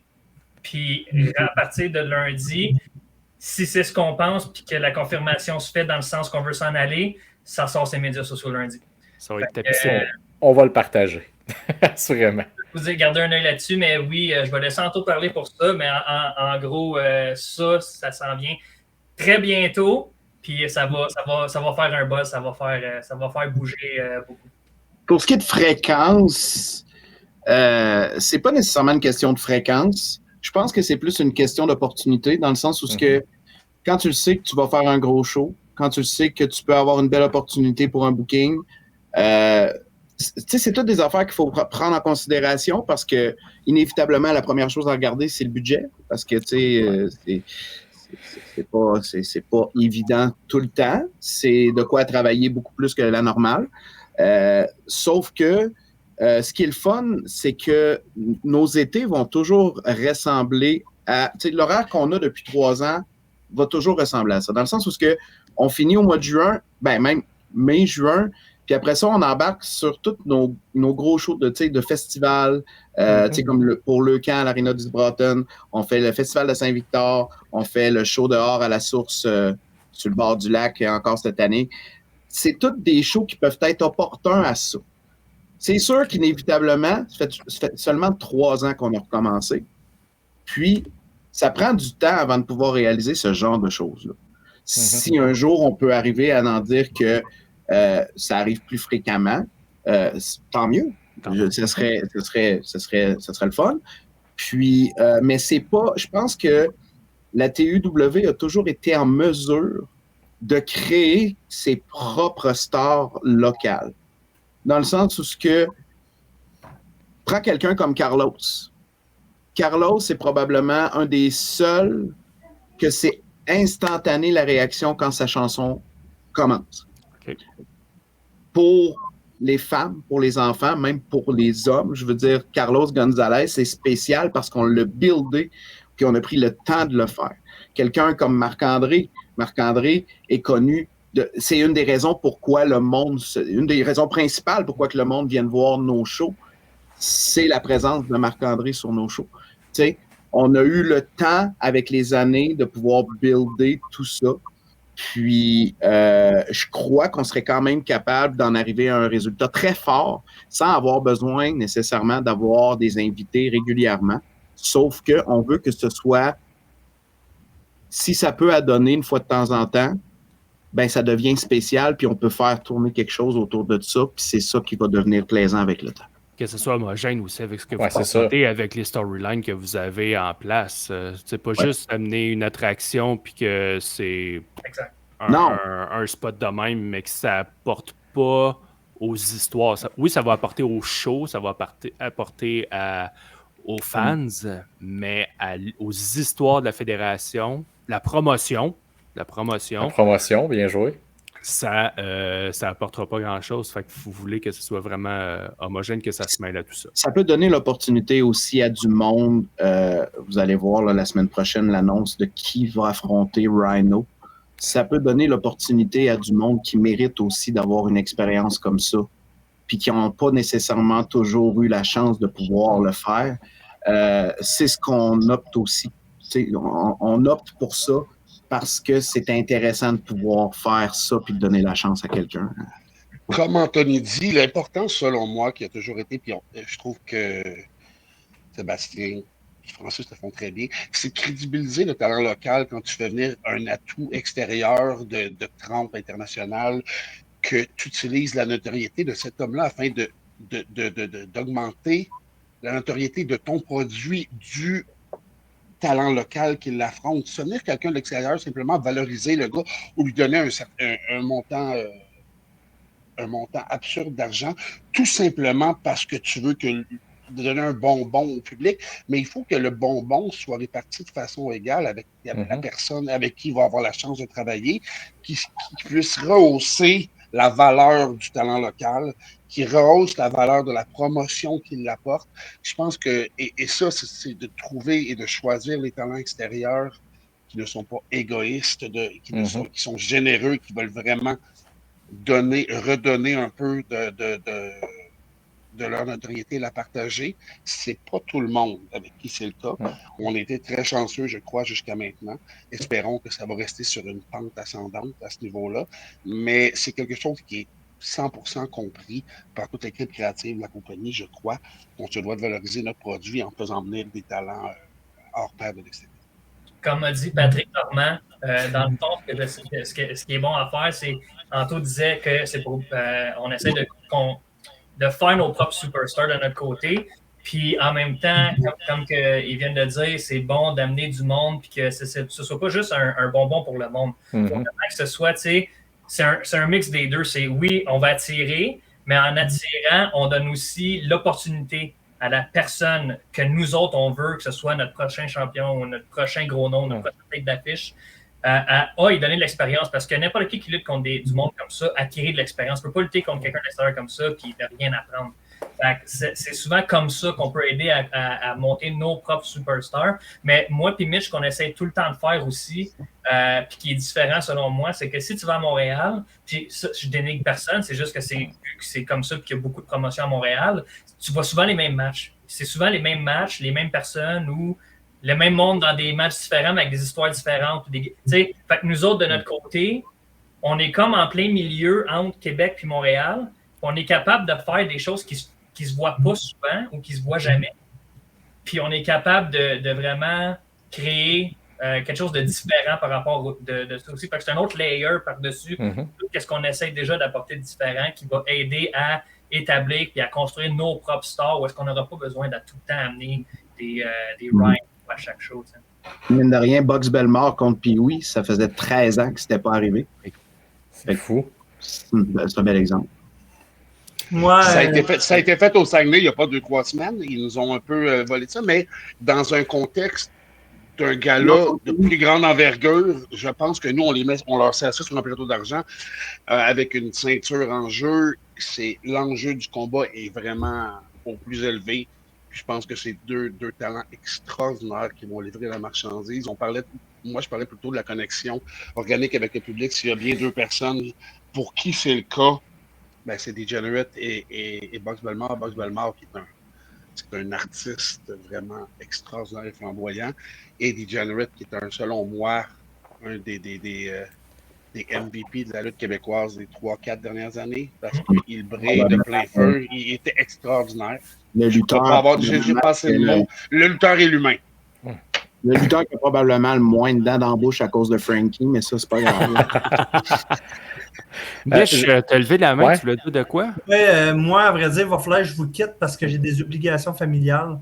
Oui, bien sûr. Aucun problème. Je veux vous dire un gros merci. Merci beaucoup de m'avoir reçu. Puis lâchez pas votre bon travail. Puis en espérant de vous voir venir voir la TEW, vous êtes les bienvenus. C'est dans les projets. Un gros merci. Vraiment. Merci de ton temps, Mitch. Merci, Mitch. Passez une belle soirée. À toi aussi.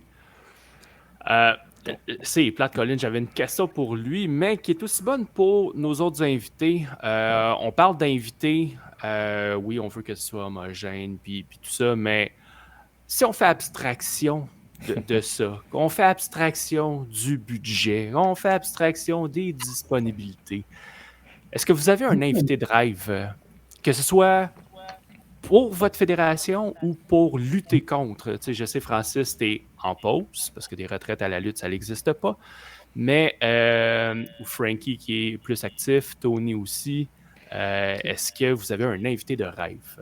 Ben, tu sais, c'est parce que là, il y a tellement de façons de répondre à cette question-là, parce que, tu sais, ça peut être l'équivalent de nous demander c'est qui notre idole, c'est l'équivalent, tu sais. Il y a des lutteurs qu'on ne peut pas avoir parce qu'ils sont sous contrat ailleurs. OK, un lutteur indie qui n'est pas sous contrat, mettons, à la WWE parce que c'est impossible. Vraiment, un lutteur indépendant, disponible aujourd'hui, qui est actif, qu'on ne sortira pas de la retraite à 75 ans comme Ric Flair. Ils ont des paramédics, tu peux prendre le risque. Ouais, ils vont prendre le risque.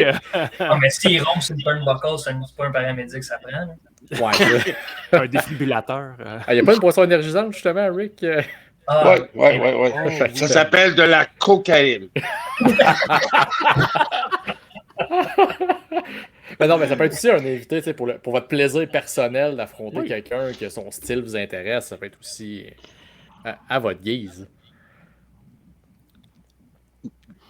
Ben, moi, vas-y. Moi, j'aurais dit Tito Santana. Non, c'est pas vrai.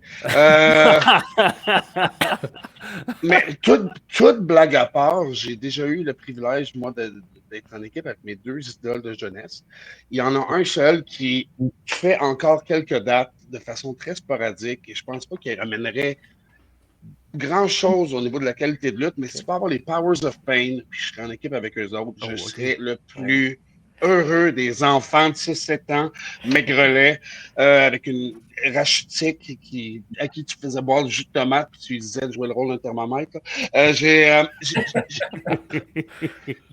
Moi, les Powers of Pain, quand j'étais jeune, je voulais pas être Hulk Hogan quand je jouais avec mes amis, je voulais pas être Ultimate Warrior, je voulais pas être Randy Savage, je voulais pas être personne d'autre que Warlord. Alors, si tu amènes les Powers of Pain sur une show, le match va être abysmal, mais Chris, que j'étais content. C'est là qu'on voulait aller. Qu'est-ce qui vous rendrait heureux, là? Moi, je vais te répondre là-dessus en 2 parties parce que je suis un lutteur par équipe de base. Puis, malheureusement, ça ne pourra jamais arriver, mais un match que, moi, une raison pourquoi j'ai vraiment commencé la lutte par équipe et que j'ai tripé sur cette équipe-là bien raide, c'était les Briscoes de la Ring of Honor. Ça aurait été pas inatteignable dans la lignée que moi et Francis, on s'en allait avant que le COVID se passe, que Francis s'arrête, que moi j'arrête de mon côté. Mais je pense qu'on aurait vraiment continué. Je pense pas que ça aurait été inatteignable. Mais là, évidemment, on ne peut plus faire ça vu que Jay n'est plus là. Mais ça aurait été un de mes combats de rêve. Ça aurait été vraiment de faire un match avec les Briscoes.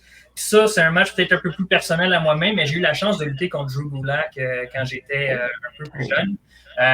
J'aimerais ça me reprendre avec, mais juste comme aujourd'hui, avec l'expérience que j'ai acquis, juste pour avoir un match contre lui qui a de l'allure. Parce qu'il m'a knocké dans ce match-là, puis il m'a percé le tête. Parce que j'ai mal compris quelque chose qu'il m'avait dit bloc, parce qu'il me donnait une shot, puis il avait dit bloc. Mais moi, j'ai doc, puis quand je me suis reviré, les deux, on se regardait. Fait qu'il a dit, j'ai pas voulu qu'on aide à épais. Fait qu'il m'a sacré une plaque, mais au lieu de me donner le site, moi, fait qu'il m'a pogné sur l'oreille, puis je me suis réveillé à terre. Fait que. Mais je me permets de dire qu'inconsciemment, sans même le savoir, j'ai donné moi-même ton receipt, je ne sais pas si c'était quelques années auparavant, parce qu'à un moment donné, Drew Gulak, qui était correct, mais rien de plus, j'avais donné un chokeslam, mais si fort, qu'il était tombé sur la tête, puis il était revenu dans le vestiaire, il avait une commotion monumentale. C'était un receipt préventif pour la claque que tu as donnée sur la tête. Mais j'aimerais ça avoir la chance de lutter contre, pas pour y en crisser une, mais juste pour être capable de, tu sais, montrer que la personne contre qui tu as lutté il y a, mettons, 10 ans, ben, c'est pas, ça se donnerait un match très différent. En même temps, ce serait le fun qu'il y ait du monde, parce que je pense qu'il y avait peut-être 40 personnes dans le pool. Ça aurait été le fun de faire un match 1 contre 1 comme du monde, mais initialement, je te dirais les Briscoes, ça aurait été... Pat, ça t'a permis de t'assurer de ton passé de spot hardcore, de choses plus... qui t'ont justement magané. Moi, honnêtement... Ben, je réfléchis depuis tantôt, puis honnêtement, moi, je crois que ça serait Zach Gowen, parce que c'est probablement un des seuls que je peux courir après puis l'attraper réellement. Non. Honnêtement, là, je serais plus en mesure de vous répondre si j'étais présentement plus dans une forme physique supérieure qui s'en vient tranquillement. Parce que là, j'ai comme pas d'ambition à embarquer dans un ring. Puis une des seules et uniques raisons pourquoi que j'embarque dans un ring quelques fois, c'est parce que les bookers décident de me booker dans un combat. Le plaisir va être là, sauf que tu sais, probablement que j'aurais plus le goût de faire un choix si je me voyais vraiment avoir à affronter quelqu'un de spécifique. Ma réponse pourrait être n'importe qui a passé dans le Bullet Club, mais ça. Okay. Un Bad Luck Fale, un gros bonhomme. Là. Quoi? C'est pas une mauvaise réponse. Ben non, pas du tout. Pas du tout. Il n'y avait pas de mauvaise réponse, anyway. Effectivement. Zach Gowen. Ouais, ça, c'est... il est revenu dans l'actualité en plus, c'est parfait. Ben oui. Hey, pour finir, dernière question pour vous autres. C'est quoi les prochains projets? C'est quoi les objectifs de la TEW? À court, moyen ou long terme? À vous de choisir. À long terme, présentement, c'est sûr qu'il y a plusieurs projets sur la table, dont un que pas tout le monde nécessairement a remarqué sur la dernière annonce de l'horaire des shows qui s'en viennent. Mais on a réalisé qu'on avait la chance ici, sans être dans une grosse ville, de pouvoir accomplir quelque chose qu'on veut depuis longtemps faire. Ici, nous autres, on a un aréna qui s'appelle le Centre Mario-Gosselin. Puis, sur l'horaire des shows, on a annoncé, puis on va faire l'annonce plus officielle, fort probablement quand on va avoir passé le 23 juillet au Festival Western, parce que c'est un de nos gros shows de l'année. Fait que là, on va se concentrer sur ce qui s'en vient présentement. Sauf que cet été, on annonce qu'on fait un show qui s'appelle Le Gros Show, qui va être au Centre Mario-Gosselin. Puis pour nous, c'est un peu une façon de pouvoir avoir notre show à nous, qui est comme à Gatineau pour le Slush Puppy, qui est comme Golden Opportunity avec la NSPW. On a la chance d'avoir un édifice chez nous qui nous permet d'avoir... Écoute, si on voulait mettre le stage d'entrée puis vraiment tout prendre la place, on peut avoir 4000 personnes dans l'aréna, avec l'estrade puis le parterre. Fait que ça, c'est le prochain projet après l'été. Là, on revient à la maison aussi à partir du mois de septembre. On était souvent dans la Beauce, à Saint-Éphrem-de-Beauce. Là, on revient chez nous dans une salle où on a été plusieurs années à faire nos activités entre 2001 et 2015. Fait que c'est un retour à la maison pour ça, pour la saison régulière. Projet, je pense que le projet, c'est juste d'être capable d'être en santé puis de continuer à gravir les échelons tranquillement pour pouvoir essayer d'atteindre un niveau supérieur régulièrement. Mais ça, c'est quand tu es prêt à t'auto-dépasser. Chaque individu qui fait partie de l'équipe, l'implication, on ne l'a pas souvent dit, mais tu sais, on a toujours eu la petite phrase qu'on se dit depuis nos débuts, qu'on voit apparaître une fois de temps en temps dans nos publications, mais c'est la passion, l'implication, le dépassement, c'est 3 choses qui nous tiennent à cœur depuis longtemps, parce que sans ça, c'est difficile de pouvoir rêver puis d'accomplir des choses. T'sais. Puis, sans nécessairement avoir de projet, je pense que le projet, c'est ça. Présentement, c'est d'avoir une bonne équipe puis d'être capable de donner le mieux possible à toutes les représentations. Moi, si je peux répondre pour le court terme, par contre, ce serait, évidemment, comme Kanto vient de le dire, ce serait de continuer avec les shows qui s'en viennent. On parle de mai, juin, juillet, de vraiment comme finaliser ou de commencer des histoires.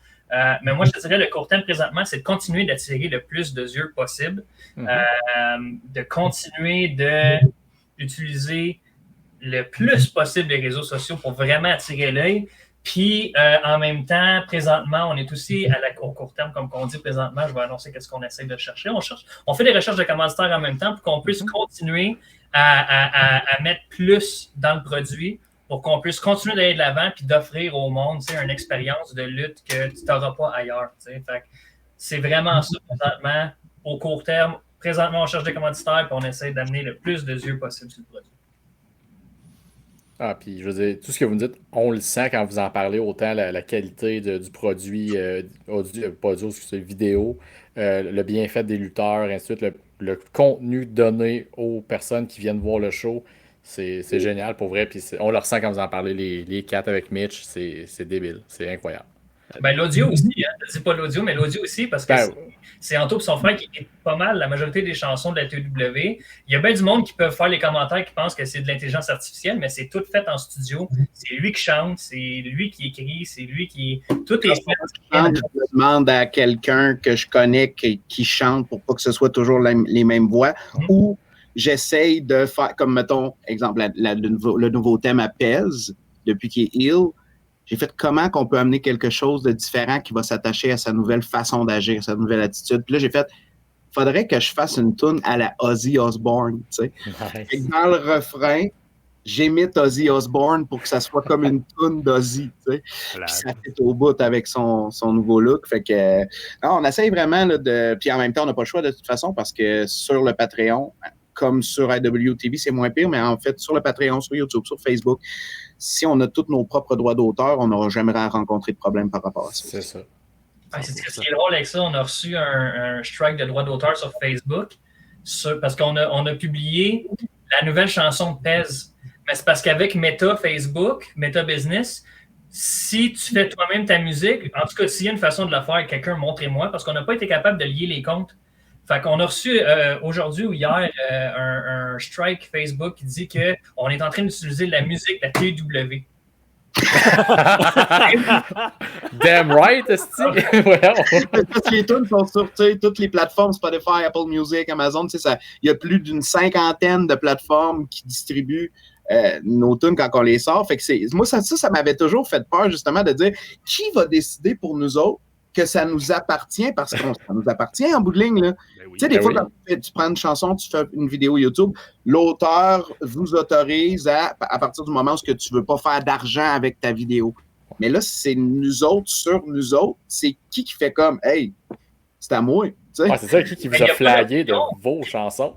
Puis le problème avec ça, c'est quand tu es en ligne sur ton propre compte et que c'est une page, et non un profil. Mhm. Tu sais, quand tu fais un profil, puis mettons, tu fais des stories sur ton Facebook, ben, tu as le droit de mettre les chansons que tu veux. Tu peux mettre des chansons copyrightées, mais nous autres, vu que c'est une page, puis que c'est une compagnie, les seules chansons, les seules options, c'est toutes des choses qui n'ont pas de royauté, qui sont royalty free, copyright free, puis la TUW apparaît pas là-dedans. Puis j'ai pas encore trouvé comment lier les comptes. Fait qu'on se fait chicaner qu'on utilise notre propre musique. C'est incroyable. Wow. Ça serait grave à partir du moment où on sponsor une publication qu'on sert d'une de nos chansons, parce que c'est toujours considéré comme ça. Ouais. Si tu fais de l'argent avec ta vidéo, là, probablement que le message qu'on aurait de Meta, ça serait un vrai qui dit « Votre page va être suspendue si vous n'arrêtez pas vos activités sur cette publication-là. » Mais en même temps, c'est beaucoup plus facile, pareil, de faire des trucs sans avoir à se casser la tête sur qu'est-ce qu'on utilise comme musique, tu sais. Alors. Fait que, pour conclure, messieurs, on le rappelle, un show ce samedi 17 mai. Avant de vous laisser aller, je vous laisse faire la dernière plug pour inciter les gens à aller vous voir à Saint-Éphrem. Marc-André, il est bon là-dedans d'habitude. Oups. Non, t'es sur mute. Oh, ouais, on te remet. Et voilà. Voilà. Ben, moi, j'invite tous ceux qui regardent l'émission ou qui l'écoutent à venir découvrir la TEW.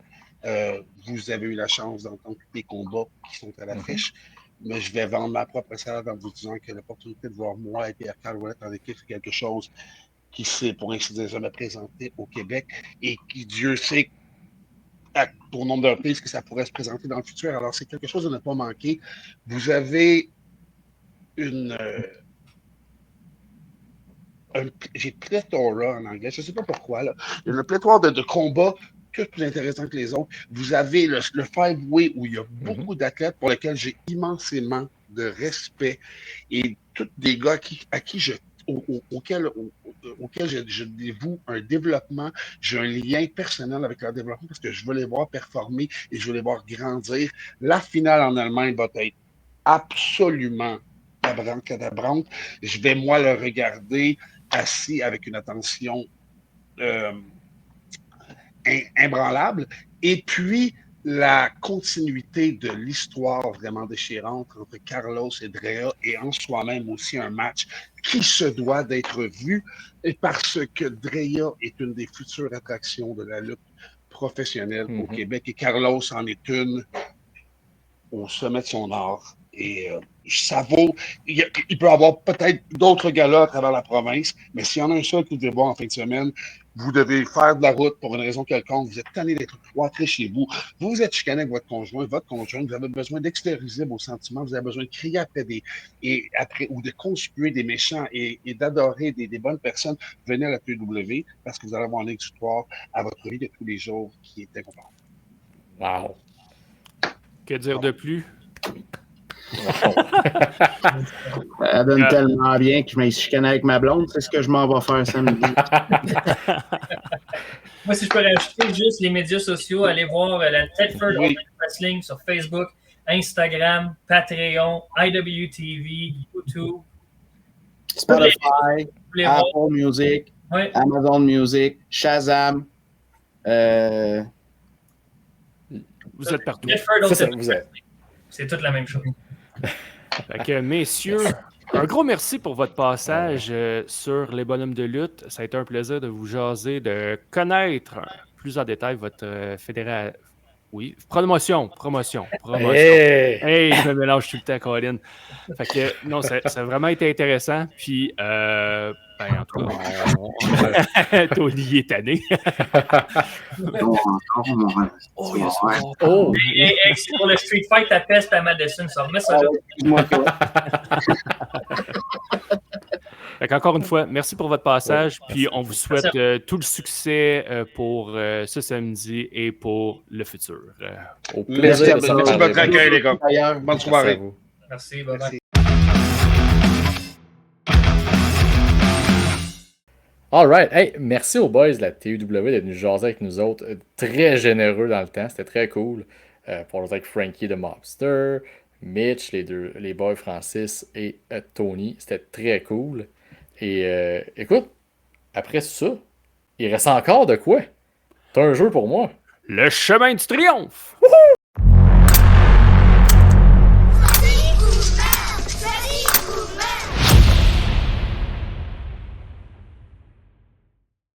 Oh yes! Faisait longtemps qu'on l'avait pas fait celle-là. Oui, on l'a fait juste une fois, je pense, en fait. Fait que Deux je suis très fois. content. Deux fois. Une fois avec les champions de knockout, puis une fois avec les factions.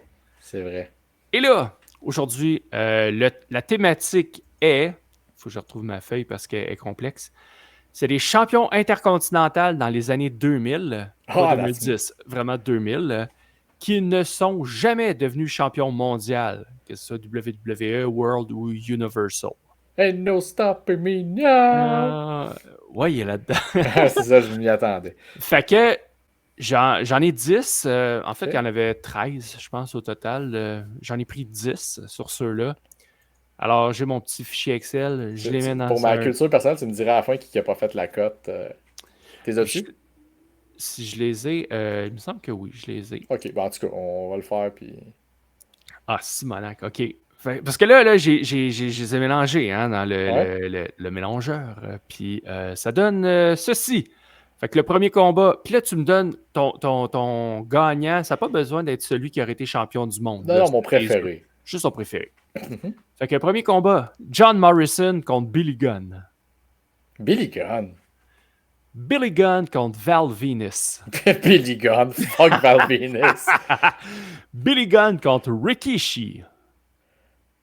Billy Gunn. Oh, OK. Billy Gunn contre Santino Marella. Billy Gunn. Quoi? OK. Ouais. Billy Gunn. Bam. OK. Billy Gunn contre William Regal. William Regal. OK. T'attends.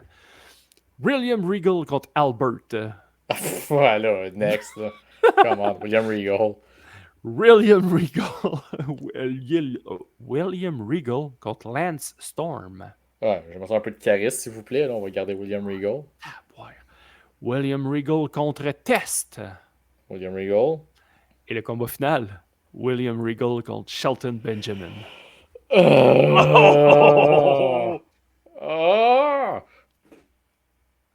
Shelton Benjamin. Ça me fend le cœur. J'ai toujours adoré Shelton Benjamin. Donc, Shelton, qui est le gagnant de ce jeu. Ceux qui n'ont pas fait la cote, il y a China. Il y a... Colin, c'est qui les autres? Il y en a un que j'ai volontairement pas mis, c'est Umaga. Ouais, je t'annonce qu'il aurait gagné. C'est ça, ça le tentait pas. On dirait que le choix il était trop facile. Fait que je fais, sais-tu quoi? Non. Puis l'autre que j'ai enlevé, c'était Carlito. Ouais, ok.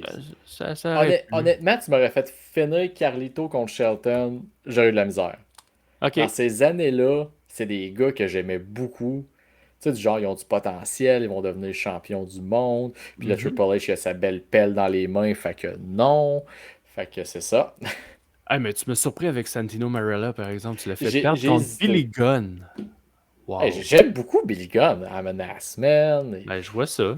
Mais Santino, c'est parce que j'ai en tête, quand il a gagné son titre, le hype que j'avais de c'est qui ça, chercher sur Internet, d'apprendre quelques jours après qu'il était pas une gimmick, d'être l'étudiant genre de Kurt Angle à la ECW.